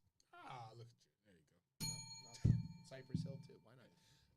We'll do the whole concert. What was it? With Public Enemy and Cypress Hill and Rage, they made a band. I went to go see them. Prophets of Rage. Yeah, it's Prophets of Rage. Great exactly, band. Yes. We should go. That's what I'm going to do. I'm going to listen to that and threaten white people in my neighborhood. It's going to be fantastic. There's like 3 or 4 of them. It'll be fine. What? Don't come to my house. Just letting you know now. If you're in my neighborhood, don't come. They should get to feel that too. There's all these sundown towns or whatever. Yeah. Why are there no white sundown towns? I'm just saying, when the narrative, when the Jewish guy is threatening the white guy, it's going to be. Oh no, we're passing for now. For now, you're good. Yeah, I'm just 100%. We're going by skin color, not by ethnicity. That is 100% what we're doing until it's safe to be that. Yeah. Landscapers will not replace us. We're going to take a break. You're listening to ChipChat November Radio and beyond.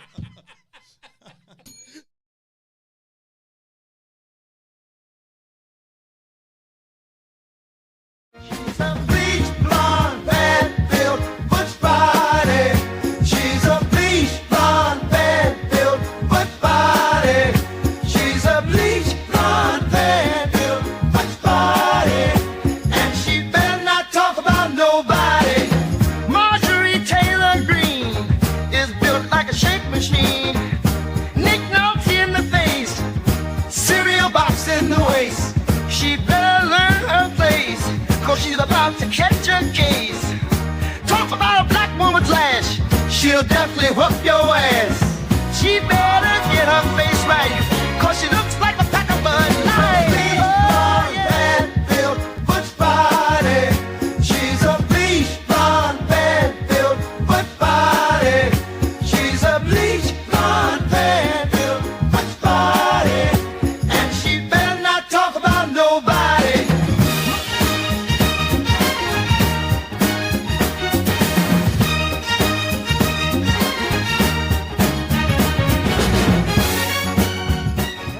Of mostly Central American immigrants is now in the Mexican city of Oaxaca. Of what? Yeah, run that one more time. One more time, Brian. Oh, actually, 6 more times if you want. Wait. Please, that's my favorite. Rest in power. The caravan of mostly Central American immigrants is now in the Mexican city of Oaxaca. It always looks like he had a stroke. It always looks like No, I don't think he was looking for Guadalajara? No, it wasn't Guadalajara. We looked it up one time. But I don't remember. It started with an H. H? Yeah, but I don't remember which city it was. That's beautiful. It's so far off that you spend quite a lot of time Googling it until you find an article where somebody actually did the research and you can find it that way. He said it with the adequate amount of like confusion on his face when he said it. Look off to the side. You can tell that thing came on the teleprompter. He's like, you saw it. Guys. His neck is very loose but tightened. If you watch, I don't want to do the play-by-play on that, but I've watched that a lot. Yeah, and his loose neck tightens. Right. All he needed to do was go. Ooh. Yeah. You can also see that he's like looking at the guy who runs the teleprompter. He's like, you motherfucker. Like, why would I bet the this. teleprompter guy was like, nailed it. Yeah, right. You got Good it. job, Lou. You always got to make him feel good. Yeah, all right. Well, $20 million later. Okay, so let's talk about a few more things about the election. So here's this question. We'll just put it out there to the group. What should people do? Should they stand and fight? Should they flee? Should the media worry? I think, let's go through a few of these, right? So, Pat, what should people do? You're an artist, right? Yeah. Recommend something. Yeah, for man. the I people. remember the first time when he won. Yeah. And somebody had found a way to scale some sort of not a skyscraper, but whatever that. Oh, I'm sorry. They found a way to scale the some sort of apparatus, and somewhere near the White House. They strewn this banner that said "resist." Yeah. Do you remember that? Yeah. Oh, yeah. It was Right. up on a crane. Right, on a crane. Yeah. Right. Yeah, and it was like, despite everything that happened, I felt heartened by that. Sure. Do you know what I mean? We're beyond that point now. So we know what we need to do. You know what I mean? So we don't need that banner anymore. I remain optimistic. I'm like an optimistic person, which is kind of doesn't fit well in this. It doesn't go on this show. Doesn't go well. I try every fucking week. You try. Try. It's rubbing off on me a little bit. I feel like it's going the opposite with me. Yeah. I mean, look, I feel like the way I look at this whole thing is we need to understand that the deck is stacked against us. We definitely need to switch up our attack. You know what I mean? Yes. So, what we've been doing hasn't been working. No, it doesn't work. It hasn't been working. To the extent That's the that hard you part. mentioned that, actually, it's funny that you mentioned that. I reached out to a friend of the show, friend of yours, Terrence, and I asked him, he's one of the wisest people I know. Mm-hmm. I mean, I think that is a fair thing to say. The dude knows, he's just really brilliant, but also very wise, and I think that there's a big difference. Sure. And I asked him, I was like, what should I do here? And specifically in terms of the show, does this show put us doing this show at some sort of risk? Should we stop?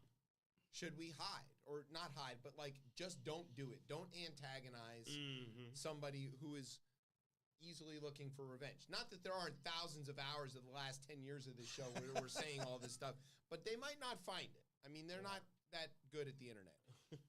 You see what they fall for. Maybe they are good at the internet. Okay, well, Elon's helping them? Yes. Okay, well, the other big ace in our hole is that nobody watches this show. So we got one new listener today. That's true. Is that me? NIMBY. Nimmy's now a follower. So, but I asked him about this, and you know what he did? What? He sent me a link to Sun Tzu's Art of War, and he said you should read this more. And it's short. I've read it once through, and I was like, okay, I can say I read it. I didn't really read it, and so I read The Prince next. Well, I read that, but that was his answer. I think was very telling, because what he said to me was something along the lines of you need to do what's best for you, but it might be a good idea to kind of sit back and watch for a little while and see what all happens. And I felt like that was a pretty wise thing to offer. So I'm going to offer that to everybody else here as well, is that I know this is not my nature by any stretch. Everybody here who knows me has known me for a long time, knows that I'm right there flying off the handle. But I think the right thing to do maybe here is to watch for a little bit and organize. But to your point, we do need to switch it up. And Art of War talks about make the enemy think that you're weak. Make them think that you're disorganized. Make them think that you don't know what you're doing. And I started to, after reading through that, I started to look a little more critically at the Trump campaign. We were all out here talking about these guys got no ground game. They don't know what they're doing. They look like a bunch of idiots. And I'm like, oh, shit, they okey-doke the fuck out of us. Are those, but the way Might have been by accident. The way the election plays out, are those individuals my enemies? What do you mean? You're saying when we put them in those terms, do I look? Let's just all right. Let's take that. Because everybody's like, oh, black men and switch to Trump. Do I look at those people in the barbershop who might have voted for Donald Trump as my enemy? I don't know. Hell no. I can't say they're my enemies. Yet? I can't say that they're my enemies because, again, we still share one solid thing in common. But they made a bet that they could collaborate their way out of that. I don't know if they made that bet. I think they made the bet that the Democratic Party, again, who's been in power for a while, again, there's 4 years of Donald Trump. Has not succeeded in delivering for them. Yeah, and like, I can't just say that they're my enemies because of that. I don't know. To me, that doesn't make sense. To be clear, when Democrats don't deliver for minority communities in the United States, it's by and large not from lack of effort, but it's by and large from the two-system party that we have. But how do you explain exactly? You can't move things the way that you say you want to because of the inertia of the bicameral two-party system. The electorate obviously has they don't understand these branches of government. They don't understand, right? Because we've putting way too much on the executive branch at this point. It's never been intended to be this. No, like there's a God, yeah, exactly. The important shit is on right now. Sorry, it's 21-28. 5 We're talking minutes. about major issues in this watching a Ravens game. The Bengals. Yeah. Well, I need the Ravens to win too. So okay, let's focus. focus. The most important things. But no, I mean, again, the Democrats have been in power, and we already had that part. The executive branch is looked at as the king. Yes. And Congress, which is supposed to be the most... It looks like just almost like an agency. Yeah, and it shouldn't be that. It's a confusion. It's a perverse confusion of how the system should work. And it's one of several things about our current society that makes James Madison roll over in his grave. The other one is us doing this show. Yeah, That's just definitely bothers him. Both of us together. Yes, it's not good for him. At all. So if I could what should we do here? So sometimes I leave Tacoma Park, my little hippy dippy neighborhood, and I go out in the world and I talk to people. So I play baseball. I'm in a men's league, and if you ever want to be in a dugout or around people who say whatever they want and get it out of their system, be on a baseball team and hang out in the dugout. I'll raise you golf. Yeah, golf is all the same. I swear to God, and I learned some shit. It's not. I'm out of my echo chamber a little bit, and people say words that you can't say that word in Tacoma Park. And like, for example, the R word. You can't say it, but people say it all the time on the baseball field, right? And I'm not going to go to that person and be like, you can't do that. Right. You can't say that word. They're going to kick me off the team. Yeah. So you have to learn to just sort of, I'm not saying we should go around saying that word. Right. I'm just saying we shouldn't act like victims every time someone says something that we're just not in agreement with. You just got to fight certain battles. But do you think that this do I shut off the person who says the R word and have a conversation with them? And that's the enemy talk, right? Yeah, I can't. I'm not going to treat... We all have to be in those environments. We're not talking about people using slurs in our presence as the reason that this not at all. election went the way it did. Exactly. And so my point is, too, these people are not our enemies. They're just guys we know. And when you actually sit down and talk to other people who are Republicans, young men who I play baseball with in the 25 to 40 range, they don't like Trump either. Not a single person on my team who voted. I know half my team probably voted for Trump. So what made them vote? I don't think why did they vote for him? I don't think they love him. I just think it's like, I think the economy is going to be better under this guy because he's made money himself. Even though that's factually, I think, but exactly. But here's the message that we send. The Republicans say, you go to Pennsylvania and you canvass, the signs are very clear. Trump for America. That's what, what the Democrat sign says? Harris for, equity and these things, which are important. I'm not saying they're not important, but they're not a word that people really understand in the middle of the country where it's just all white people. I take your point that... And she tried to reclaim the patriotism, I take some of your point here, but I don't think this is just about language. It is fair to say that liberals running around like our hair is on fire every time people use a slur devalues the outrage when something even worse happens. Correct. It is not okay to be out there calling people a bunch of names. It's That not. is not an okay thing to do.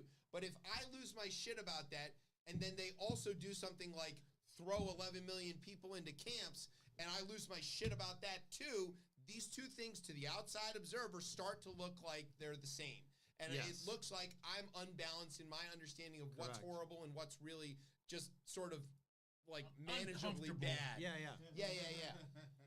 Well, all of that is fair. Sure. And to your point about signs and language, I get that too. I've complained for years about this thing where, like, how come they're the ones who get to dress up in a bunch of flag stuff and everybody automatically associates that with Republicans? She tried to reclaim that. Too. She tried. She tried her best. All of that is true. All of that is true, but it is small potatoes. We are not losing elections because of the way that we put up signs. We're not losing it because of the way of what we're upset about.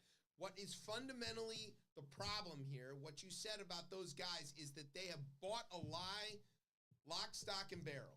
And they believe these things that even to their own self are provably untrue. You can go and ask them directly, show me your tax returns for the years under Trump and what you made, and show me your tax returns for the years under Biden, and they out-earn every time. Show me your 401k. Show me your all. There's for every measurable indicator on the fucking planet Earth, not on whatever planet they're on. That right there, true. That right there, though, is what we needed a president to say. Biden said it. And so we need, so that's messaging. What you said right there made a lot more sense than what I've been hearing. And I think people want a simple, clear message. So I should be the one running the campaigns? You're right. Multiple things can be true at the same time. Absolutely. Okay, so like, the branding is an issue. Also the fact is, the fact that Trump was hitting the right note with his people is true also. What is the right note? Say it out loud. Othering people. Yes. Okay? He othered the fuck out of everybody and scared the shit out of them enough to make them run to the polls and vote for him. I think that. Right? Go ahead and finish, but let's put a pin in that othering, because that's an important thing. Okay, yeah. And at the same time, she did not hit the right note. She came in on some old cheery Obama shit, and she wasn't the right person for that. Like, oh my God, I'm so happy to be here, and I'm going to be the first black woman and all this stuff, and that's beautiful. But she that specifically tried not to dwell on that. She wasn't out here talking about I'm a tone, woman running this race. She didn't, right? But the tone was very. The tone was very kumbaya-ish. Yeah. You know what I mean? It wasn't time for that. Okay. In my mind. I think you're probably right about some of that. The vibes type thing. Yeah, and that's one side. Brad Summer. And one side is able to run on vibes. Yes. Obama killed that but shit. The other side, Obama killed the vibe. That's your frustration. Is you're like, well, they get to run on vibes. Yes. But we got to come up with these policies, and it was like, well, we don't really know her. We shoot our own policy selves in the foot all the time because we argue that shit to death. Because we're Big Ten, and we're trying because we have to. Yes, it is easy to appeal to a certain group. Okay, white men. Can I mention a certain instance of the campaign that really bothered me? It bothered me in two ways. Obviously, something horrible was said, but also the way the Democrats got distracted. And I think Republicans, the garbage thing. Nailed it. Yeah. So, obviously a comedian went up there, said a Puerto Rico's garbage thing. Nothing, first of all, he's a roast comic. It was funny. Nobody. It's funny. Also, it's just they loved it when he was going at Tom Brady. Right. It's just the wrong audience. It's the wrong place to say it, Sure. And I think, But it's funny. It's funny. And what the Democrats did is fell for the trap. Yes.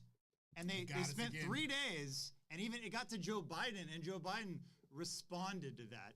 And this didn't break the election. No, but you're just kind of like, they just beat you. They just distracted you. You know why Obama won? Because he was cool as shit when someone talked shit about him. Do you see remember Obama like, I don't care. You can say whatever you want about me. I don't care. Right. He was cool, man. He smoked his cigarettes and he shot fucking hoops. And he was like, I don't give a shit about this stuff. Yeah, but all right. And he didn't all let that stuff bother him. But see, Joe Biden did come back, and you know what he said? It was fucking true. And you know what? When he came out for the debate against Trump the first time in 2020, and he was like, "Will you shut the fuck up?" And he was like, "Joey from Scranton."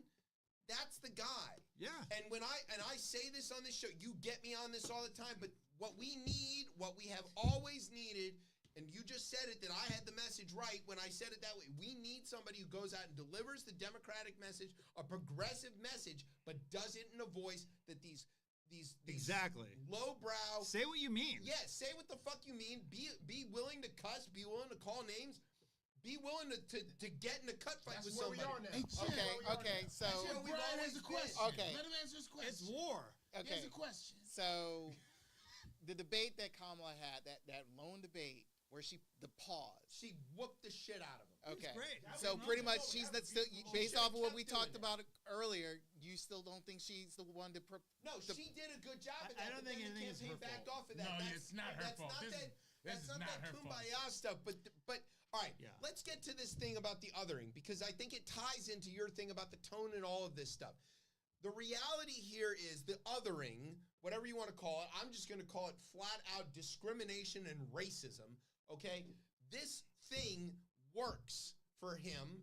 It works for him in a way because this country is built on that already, and so he can play to the white man's grievances and figure enough white women will go along with that because, okay, they might not be men, Which they did. but they're at least They did, white. yeah. And he can figure on enough black men and enough Spanish men to come along with that because, hey, they might not be white, but they're at least men. It's the American dream, the dream that you can make that, that level of success. You know what I mean? So yeah, you're right. So You're by right. playing to this one group, he's playing to half of several other groups. Whereas the Democrats are out here talking about things like, we want equity. We want a diverse nation full of people where they're all represented, which is good, but it is difficult to hold together. Does the country want that? I think it does, because I think what you're going to see is as these other constituencies start moving into the Republican world, they're going to start tugging at this a little bit. You saw Alaska and another Republican state raise their minimum wage, and then also tie it to inflation. Like, you see some of the policies, it's not a rightward shift, really. That's another thing that's like really important here. In the rest of the developed world, the left and right divide isn't about whether or not black people should have rights. That's a decided decision. It's about whether they should have higher taxes or lower taxes, or whether the military should be bigger or smaller, or whether they should get involved in foreign stuff or not. Climate change is not a left-right issue in Europe. Everybody, the right, far right, believes that climate change is a problem and they want to fix it. Universal health care is not a left-right issue in the rest of the world. Everybody believes in it. You tell the Tories you're going to take away the NHS, they lose their fucking minds. Okay? All of that, it is a strange situation where in the United States, a centrist, basic governance position belongs only to the left, and the right is the anti-governance party. That is a problem that we have to solve amongst ourselves. And what we're watching in this realignment is essentially that. And I say, let it happen. There was a center right in this country. There was, and they eclipsed themselves with this because they were still racist. And they leaned harder into the racism. I'm cool with the racist, the fascists. Dude, I love that. Because I know where you stand. I love to know where you stand. When white people in this country are like, I don't know about white people rules. Don't follow white people rules. I always say, when they look at democracy, like, I'm not really with that anymore. You've opened what it up I'm to me. saying is that's where the issue is. And you were the clarion call on this, because you were like, when the white people aren't following their own rules, we've got a real problem. Red flag like a motherfucker, and boy. this country might be ready for that, and this country might be asking for it. And to that end, I say, let it happen. For everybody listening, as far and wide as this broadcast will reach, if these people want the dictatorship, they voted let them They voted have it. in. If the farmers go broke because of the tariffs, good.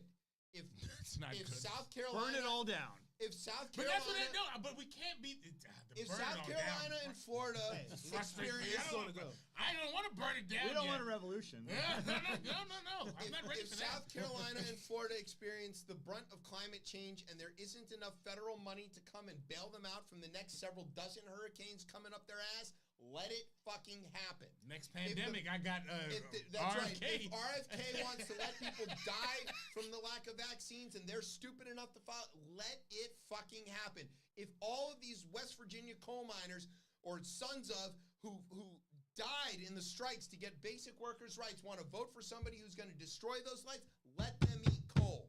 I don't fucking care.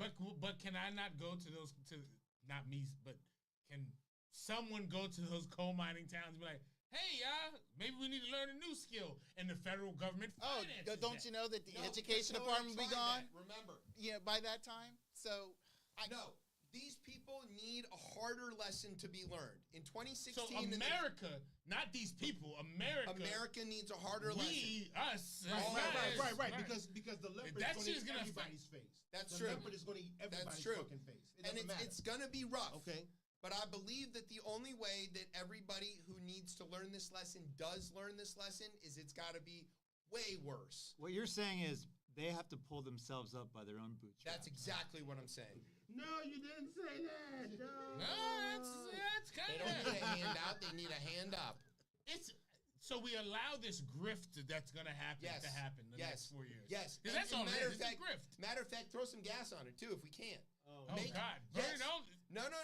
Not accelerationist, but just look, when Trump put the tariffs on in the first place, right, what happened? Immediately, China, which is a huge trading partner, slapped tariffs on American farmers. And they started buying corn and soy from Brazil and other places, and they're still buying it from there. And then Trump had to go back to Congress and ask for $25 to buy those people's votes back. Would you say, though, a CHIPS Act is not a direct result of, again, 4 years of Donald Trump and a competent government saying, I see what you're doing there. I can do this a little bit different. Yeah, is that not it? It's too much carrot. It's got to be all stick. It has to be all stick. They can't. No, they can't. They can't. Stick 2028. Yeah, so that's a winning 2028. You can't win. You can't win back this group of people. I always wanted to ring that bell. Yeah, it's a good ring the bell. You can't win back this group of people by showing them there's an opportunity for them if they believe in government and that we can all collectively move forward. I can persuade those people. I've listened to enough. They need to hit the bottom harder than they've ever hit it in their lives. That's going to happen no matter what because, again, Donald Trump has already shown what he's done. But I still need to, when they come back in 2 years, when they come back in 4, I need to be able to sell them a message that they can get behind, that they feel is going to benefit them. If we couldn't sell them the message by pointing at the convicted felon who tanked their 401ks, what can we possibly sell them? They don't think, because again, think about how this happens. He tanks the economy after a poor response to the pandemic. It is fixed by, again, his appointed by Jerome Powell. Jerome Powell, right? He appointed him. Like, again, I'm very sad to see him go. He got a year and a half. He's got a year and a half. I'll be very sad to see him go. But again, it gets fixed. The last 4 years, 2 infrastructure bills that are huge that'll go on for the next 60 years. So, investment in climate that's never been seen in the world. They won't feel it. They won't feel it, but the country will feel. Those are going to be successes. No, because they will convince themselves that those things didn't happen. Those are successes. Do you have kids? Yes. You do? Okay, I was gonna say, man, because you're not talking like somebody has kids. Because he's talking like a parent right now. He's like, I'm gonna let you make your mistakes. And it's going to burn. It's going to hurt. I can't treat the American people. I can't treat the American same way you can't treat the American economy like your own bank, right? It's not the same. You ever jumped your bike off something you shouldn't have jumped it off of? Oh God, you're saying they need to learn lessons this way? They do. Gotta break a bone. At this point, bro, I don't know. I'm starting. I'm done. Those lessons are going to happen no matter what. But because they don't learn them. Poor governance is going to happen. They won't learn them unless they're bad enough. But when it happens, what do I persuade people to say, hey, you saw what's happening there, come back over here, baby. I personally know more than a dozen people who experienced pain at the hands of Donald Trump personally for various reasons. And every time it happened, they would look at me and they would say, why is this happening? I would say, and I was tempered about it. I wasn't like, it's because your fucking guy did it. No, I wasn't that. I was like, well, these are the situations. This is why your costs went up. This is what the thing is. And look, Trump put these policies in. Some people agree with them. Some people don't. I was like professorial and shit, right? These people had their opportunity. You know what they did? They turned around and vote for that motherfucker again because they don't fucking feel it. They need to feel it the way that FDR made them fucking feel it. Let them fall. Stop picking them up and let them fucking fall. I just don't think that they're going to believe that when they fall, that it was Trump's fault. They won't believe that. They're gonna be like, it was the immigrants that made us fall. That's right. Like when their wages go up, they don't believe that that's economic forces. They believe they did better at their job. That's right. No, he didn't. And guess who's gonna be? Guess who's gonna be the? Your job, and you're bad at it. Because the You're earpiece. 100% right. Get your bell on that one. I mean, the earpiece is Donald Trump, and so shit's gonna fall, and he's gonna be telling them, "I told you, this is what happened if this." What is he telling look, them in 2 years? I had a conversation They're with not gonna somebody. recognize I've had the problem. conversations with people for the last few years. I've been on this thing of like, don't bother to reason this, right? They'll say, I'll talk to somebody who, didn't he just say this? And then they did this. And I'm like, it's not linear, okay? The people who support him, they are not able to follow a linear thought plane of any kind. It is based on grievance and cultish devotion. It has nothing whatsoever to do with the facts or the reality, which is why I'm saying the lesson has to be a profoundly deep and wounding lesson. You're right that they won't realize a marginal dip in their 401k was caused by Donald Trump. You're right that they won't realize that the improvement in their economic stability or wages was caused by policies that were advanced by Joe Biden or Kamala Harris. You're right about that because they aren't tuned in enough to know that difference. But the destitution of the Dust Bowl, they'll fucking feel that. And that's the level of pain I believe it takes for people to abandon some of their cultish devotion, to abandon grievance that is based on othering, and actually think about their own families and their own futures for long enough to do the right thing.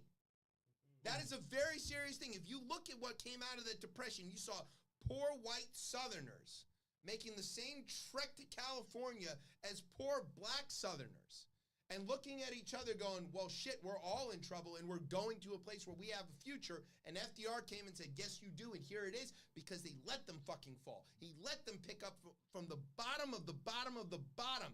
And then they were voting the right way for a generation. But it was persuasive. There was a lot. Again, if you think about FDR and what he didn't include, who wasn't included in Social Security, those were persuasive. And those are persuasive to Southern Democrats. It was a persuasive strategy. It is that. I'm going to really go. I'm sorry. I'm going to go out on a limb here and throw something out. This is wildly out of left field.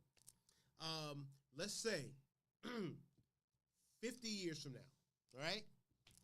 Climate change hits us all hard. We're all in the refugee camps. Right? Florida's gone. Yeah. Florida is gone. California is on its way to being gone, right? So much of the West Coast. So those folks are coming inward. Yeah. Okay? So now, so that means the Midwest looks a lot different now. That's going to happen. Yeah. But if those people react negatively and get scared by it, what does that happen? Is there violence? Do we have a country still? There's always violence. It's America. We're talking about violence. I'm an optimist. Yes, we do have a country. There's always going to be a country. We have to remember, it's only 4 more years. It is. He's already a lame duck. The good news is he's lame duck already. He's a lame duck. Except he won't. But he's so incompetent. Yeah, that's what I'm saying. He's not going to do... Remember his first 4 years? Yeah, I do. He didn't do a lot of the crazy shit because he's incompetent. And he hired incompetent people. He's literally walking in there with a copy and paste playbook. Yeah. I think they're so incompetent that they still can't execute it. Yeah. I think that it's I'm not going to say they're so incompetent they can't execute it. I think that they're so infighting and self-interested that they can't accomplish some of it. But I was at Dulles when the first thing happened, okay? I was there with some lawyers to help with translation and stuff. And what we were there was they had got a court order that said, we want to go see our clients. And the Trump administration and their Customs and Border Protection agents said, you are not getting in here to see your clients. And they were like, but we've got a court order. And the way that Jimmy Madison, here he is again, set up the Constitution is that when the courts make a decision, the executive has to enforce it. The courts don't have a military arm to enforce their order. And here they were with their court order, and Trump said, get the fuck out of here. We don't care about your court order. And it came down to this moment where I had two different groups of official people with badges and guns looking at each other. And the U.S. Marshals, who were there protecting the court order, were like, we need to go in there because we've got a court order. And the Customs and Border Protection were like, you're not getting in. And they were pointing at each other, and I was like, oh shit, this is a constitutional crisis. Now, I saw that happen, and it fizzled out. But I guarantee you that the next time there's an opportunity for that, Trump will walk right through any fucking court order, and he won't care. That's my question about the media. The media is going to report, oh, this happened and that happened. He's going to call up that reporter, or he's going to send the FBI to that reporter's house, and he's going to smash their windows, and he's going to drag them out in the streets, and he's going to say, did you print that shit or not? And they're going to say, yeah, I printed that shit, and he's going to kill him dead. And then somebody's going to go to court and say, hey, that's the First Amendment. You can't do that. And he's going to go, you in what army? Because there isn't. I'm scared of that. Does scare me. That does scare me. It should scare everybody. That whole I'm going to kill somebody on Fifth Avenue. Yeah, I can shoot somebody on Fifth Avenue and not lose a single voter. It is going to happen. The American government is not a speedboat. It's a very large cruise ship. A Carnival cruise ship. You have a different driver. It is. But you cannot turn a cruise ship on the drop of a dime. If he fires everybody in the judiciary because of the Schedule F bullshit, if he fires everybody in the... I'm not saying that can't happen, but it's going to take time. Months? I don't think months is not. It's not. I mean, he could do it really fast. The apparatus is there. It's written down for him, so he doesn't actually have to know anything. He's got willing foot soldiers who are already there falling in line, falling all over themselves to get in line to get in to be the ones to execute this. Former caddies and God knows what. People who can barely read. Eileen Cannon, Attorney General. All they got to do is copy and paste, hit send, and it's fucking done. But again, that could happen. It could. It's and that's a fear. And it wasn't enough to sway anybody. It wasn't, and that's what people wanted. So maybe they so want let this. it happen. That's what I'm saying. It's fine. I want to bring this back because your original question was, what are we gonna do about it? That's right. Yes, absolutely. And we really got away from that shit. Yeah, I think for me, and I've been seeing this amongst my peers, I think we're gonna need to circle our wagons and go back to school in many respects. Like, I'm going to start collecting media that I think will probably be banned in the near future. Yeah. Do you know what I mean? Like copies of Roots. Books. Do you know what I mean? Yeah, books, videos, you know what I mean? Stuff like that. You know what I mean? Things that for whatever reason I think they're going to call CRT, stuff like that. You know what I mean? Yeah. I'm going to collect that stuff. You live in Virginia. They banned Pornhub, right? Yeah, we're not allowed to. You gotta go get that back. Not quite what I was going at, but yeah, that's Mark true. Robinson hooked me up. True. It's fine. Yeah. I got it. You gotta download all the porn you can get right now because it's not gonna Get exist. out of here. Yeah. Imagine how angry the sorry, people you're making no. You're right. Wasn't top of my list, but thanks, Eric. Right. No, I've got to protect my Come favorite now. my favorite actresses. Oh. The work of my favorite actresses definitely need to be saved. But you understand what I'm saying? Like, we're gonna need to start understanding that is even if not for us, because this has become like the civil rights movement. The idea that you may go your whole life without seeing the fruits of your labor. It's gonna be up to our kids. You know what I mean? So we may not get to the mountaintop with you. Exactly, bro. So that's the time that we need to understand that, set our children up for what's to come. Do you know what I mean? So I think we may have to be making those kind of decisions. Yeah. And all right, so you're gonna collect books. Eric's gonna collect porn. Tez is gonna drink all the beer. He's got one, two, three. How many you got? This is a record night. It is. A good night. And I'm gonna weigh whether or not it's safe to do this from our bunker. I think it's gonna be very treacherous. Let me start there. Yeah. But there's Do you no worry this show gets us in trouble? No, not enough listeners. That's fair. That's fair. But if the right people listen, you could, Yeah, well, they'll have to come find us first of all. I mean, but here's all right. But I do think this takes a while. Again, the first 100 days are going to be wild. They're going to be wild. Like, let's just brace for that. They're going to keep bumping into things that they forgot. Exactly, because again, the federal government is vast. Yes. And the things you think you can just do, you can't do it. I understand that. Like, the one thing these framers set up is it's really hard to change shit. I understand and that. I think they're going to run into that again. And, man, they're going to fire a bunch of federal workers. That's going to happen. That's going to happen. What happens when the weather systems don't work? These things will start to collapse. Things are going to break down. And airplanes are going to crash into each other in the sky because they fired all the air traffic. And you want to piss off your nation? It's when random people start dying for stupid shit that they didn't die for before. Killed 1 million people with COVID and didn't give a fuck. Yeah, no, that was China. Oh, sure. That did that in China. I'm hoping that gets to Eric's point that right, everything they do that is of their own bumbling incompetence or intentional destruction. Take Florida. They'll blame on somebody. Take Florida out the water. Wait till the filling's gonna cost $800. They'll blame it on with Haitians. Insurance. They'll blame it on the Haitians eating the dogs. Or wherever the fuck. I'm interested to see. I guess somebody somewhere is going to keep track of the Project 2025 playbook. How much of it gets implemented? Yeah, it's a good question. And how much in 4 years can they actually do? If they have enough people, look, you can get a lot done with a lot of people. If slavery taught us anything, if you have enough people, you can do basically anything you want. This is fair. Again, a fair point. I just don't. I think there's when the populace rebels against this. What are we offering them when they're looking for something? The same thing that we've always been offering. I don't know if it can be the governance. Same. I don't know if it can be the same. But the problem is we can't just offer them sound governance. No, because they ran to that with Joe Biden. They got sound governance because of the situation. Yeah, and then they voted against it. Right. What? And then, got a call. A call? No, caller?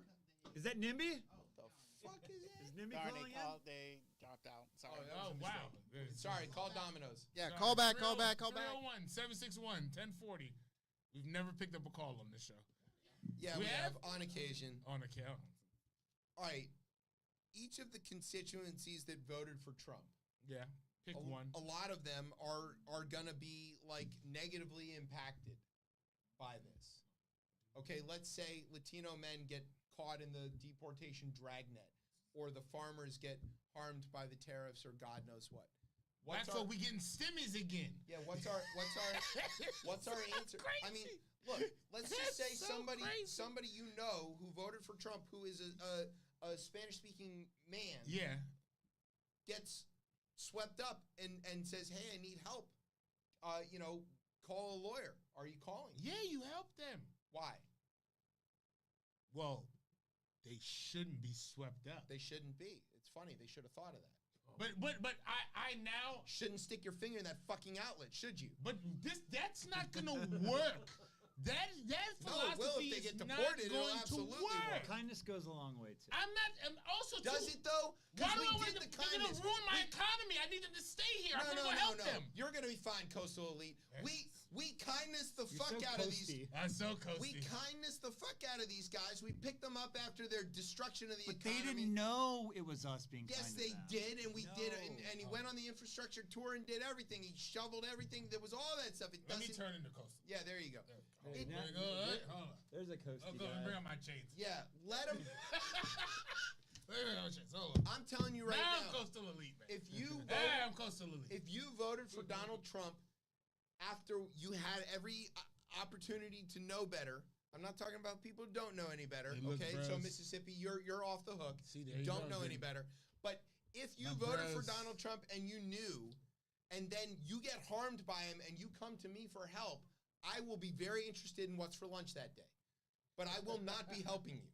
That will be your fucking problem. Once I'm done with my coffee from Lost Sock, I can help you. And then, I'll have my Philly from SoCo. Then I can help you. Yes. I can help you after that. I'm your Coastal Elite brother. That's right. They can go move to a rent control department on Maple Avenue. Rent control department on Maple Avenue is where they can go. They can go. Or I forgot the name of the tower on New Hampshire. Yeah, it changes names fairly frequently now. Is it Bedford? No, it's not Bedford. But I know which one. It's yeah. But again, I'm here. Your coastal elite brother. That is who I am. All right, so and I read too much. Patrick, I'm gonna stop reading. I like this. I'm gonna stop reading. This is a good character. And I'm gonna start listening a little more. All right. I'm gonna put my Americano down. Yeah. I'm gonna put it down. Thought it was a lot. It wasn't a lot. I like half and half. I don't like that fucking oat milk. We can connect, y'all. Yo. I like half and half. But fat-free half and half. Yeah. No. Full fat. Full fat. Full fat. All right. That's how you connect with rural That's how you America. connect. That's Yeah. right. Fucking save the cows. Yeah. Didn't JD Vance not know how donuts worked? No, he didn't. No, That's true. Yeah, he just yes. So we get rid of the oat milk. Get we rid of the win oat milk. 2028. 2028. I put it on a shirt. I like that. Yeah, like full fat 2028. Fat is back. Okay, 2028. They'll sell out in a second. Calories. Yeah, calories 2028. Let's go. Yeah. All this shaming people. We're not Calorie shaming. Harris. Yeah. Again. Vegans. Yeah, right. That's our problem. Gluten-free in my ass. I don't want to know. All right, I got a few. Okay. Drink pink. Barbie, No, Mean no, Girls, no, legally wait a minute. blind. Hold on, I got a couple other You're ones. gonna for have you. to explain to I Patrick don't what want to this explain is. the bit. The Missing Center. 21 modern political speeches that united America. No. Are these 100%. books? These are books by Steve Bannon's publishing company. Oh, yeah, he's back. Yes. Yeah. Yes. Okay. Little miracles everywhere. My unorthodoxy path to holistic veterinary medicine. No. It's for my dog lovers out there. Hold on, I got a few more. What about the dog eaters? dog eaters? Yeah. Whoa, wait a You know. No, I have They're eating the I have a dogs? few Haitian book Yeah, recommendations. okay, as well, good. too, for you guys. Oh no, hold on, here it is for you. Fix it and forget it. Budget meals, dogs. Nice. Yeah. You gotta fix the dog first. You gotta and fix then it, forget exactly. Fix the dog Fix it, fix it and forget it. Properly prepared. Yes. All right. So the last question I have is, what are some of the coping strategies you guys are all going to use for the next little while? Forever I'm- at the finish line. That's very fitting for Eric's coping strategy. I'm gonna apparently. buy all the stocks. Yeah, and make it ton Oil of money. stocks. Yeah. Sell the green stocks. All that liberal shit. Chicken Sell it. stock, beef stock. Yes. None of that veggie stock. Sell Bud Light. Yeah. Buy Miller Light. Yeah. You're just And gonna oil. make money. Oil and Tesla. Yeah, of Just course. make money. That's how I cope. That's how you're gonna Make cope. money. My only goal is to be a legend at the bank. Is that? You're coastal liberal elite. Hey, You're East Coast my liberal God, elite. yeah. dreams are attainable. Well, I- Very much so. This is- For me, I Let me ask somebody who I think has actual coping strategies. Patrick, what are you gonna do about this? no, but on the serious, We know what your coping strategy is. We know what Glenn Youngkin took Right. away from your coping strategy. Damn so it. what? Damn it. Yeah. Now your coping strategy is nasty ass beers. Yo, that's the Nasty. bitter ass. That's the Hey, some of Bitter us is like one bitter thing. beers. Nasty is terrible. Yeah, I Okay, like well- bitter beer. Yeah, that's way too much for me. But Swift anyway, boating America. Oh God. Exposing the Russiagate fraud from the Steele dossier to the FBI's Crossfire Hurricane investigation. We're not even talking about right, Smith yeah, all right, unwinding his all right, investigation. That's a good one. I was getting All right, so hold on to it. So for me personally, like on a serious note, this is the perfect time. And once again, I was texting with our wise friend Terrence, and he said that this is the time for artists to step up. He You know also what I mean? said that to me Yes. too, but I don't think I qualify. You know what I mean? I think that like most of the most beautiful, powerful art has come out of times of political turmoil and stuff like that. You know what I mean? Sure. So yeah. This is the time for us to kind of focus on ourselves, our hearts, and then turn it outward. So that's what we're gonna do. For me personally, I am making a bit of a commitment, which is going to be difficult with doing this show, but I'm going to figure out how to turn a little more inward and a little less outward. Right? I'm a consumer of the world. I like to know about what's going on, not just here, but all around the world, and I pay a lot of attention to it. I think that might be wearing on me a bit. Okay. And I'm going to need to spend a little more time focused inward on the family, focus on my hobbies, focus on the things that I care about. I'm going to work out more. You know, all of those kind of things. Self-care. Yeah, but I wouldn't have called it that before, but now I'm going to call it kind of like turning the outside world down a bit. Okay.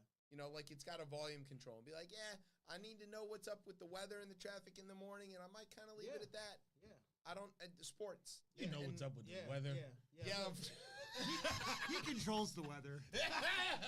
Oh, yo, I just got it. Yeah. I didn't bring my Sharpie. That's how you gotta draw. You gotta draw the front. That's how it works. You gotta draw the front. Yeah. Preserving liberty. Bold and brave solutions to save America and create permanent freedom. Yeah. I think we just had that. Desperate prayers. Oh, God. Embracing the power of prayer in life's darkest moments. It's not working, clearly. Matters of the mouth. Oh, God. A holistic guide to achieving optimal oral and overall health. Okay. I'm pretty sure it's a Glenn Young picture can of a big ban mouth. that. All right, let me read that one again. Matters of the mouth. A holistic guide to achieving optimal oral. Where's the bell?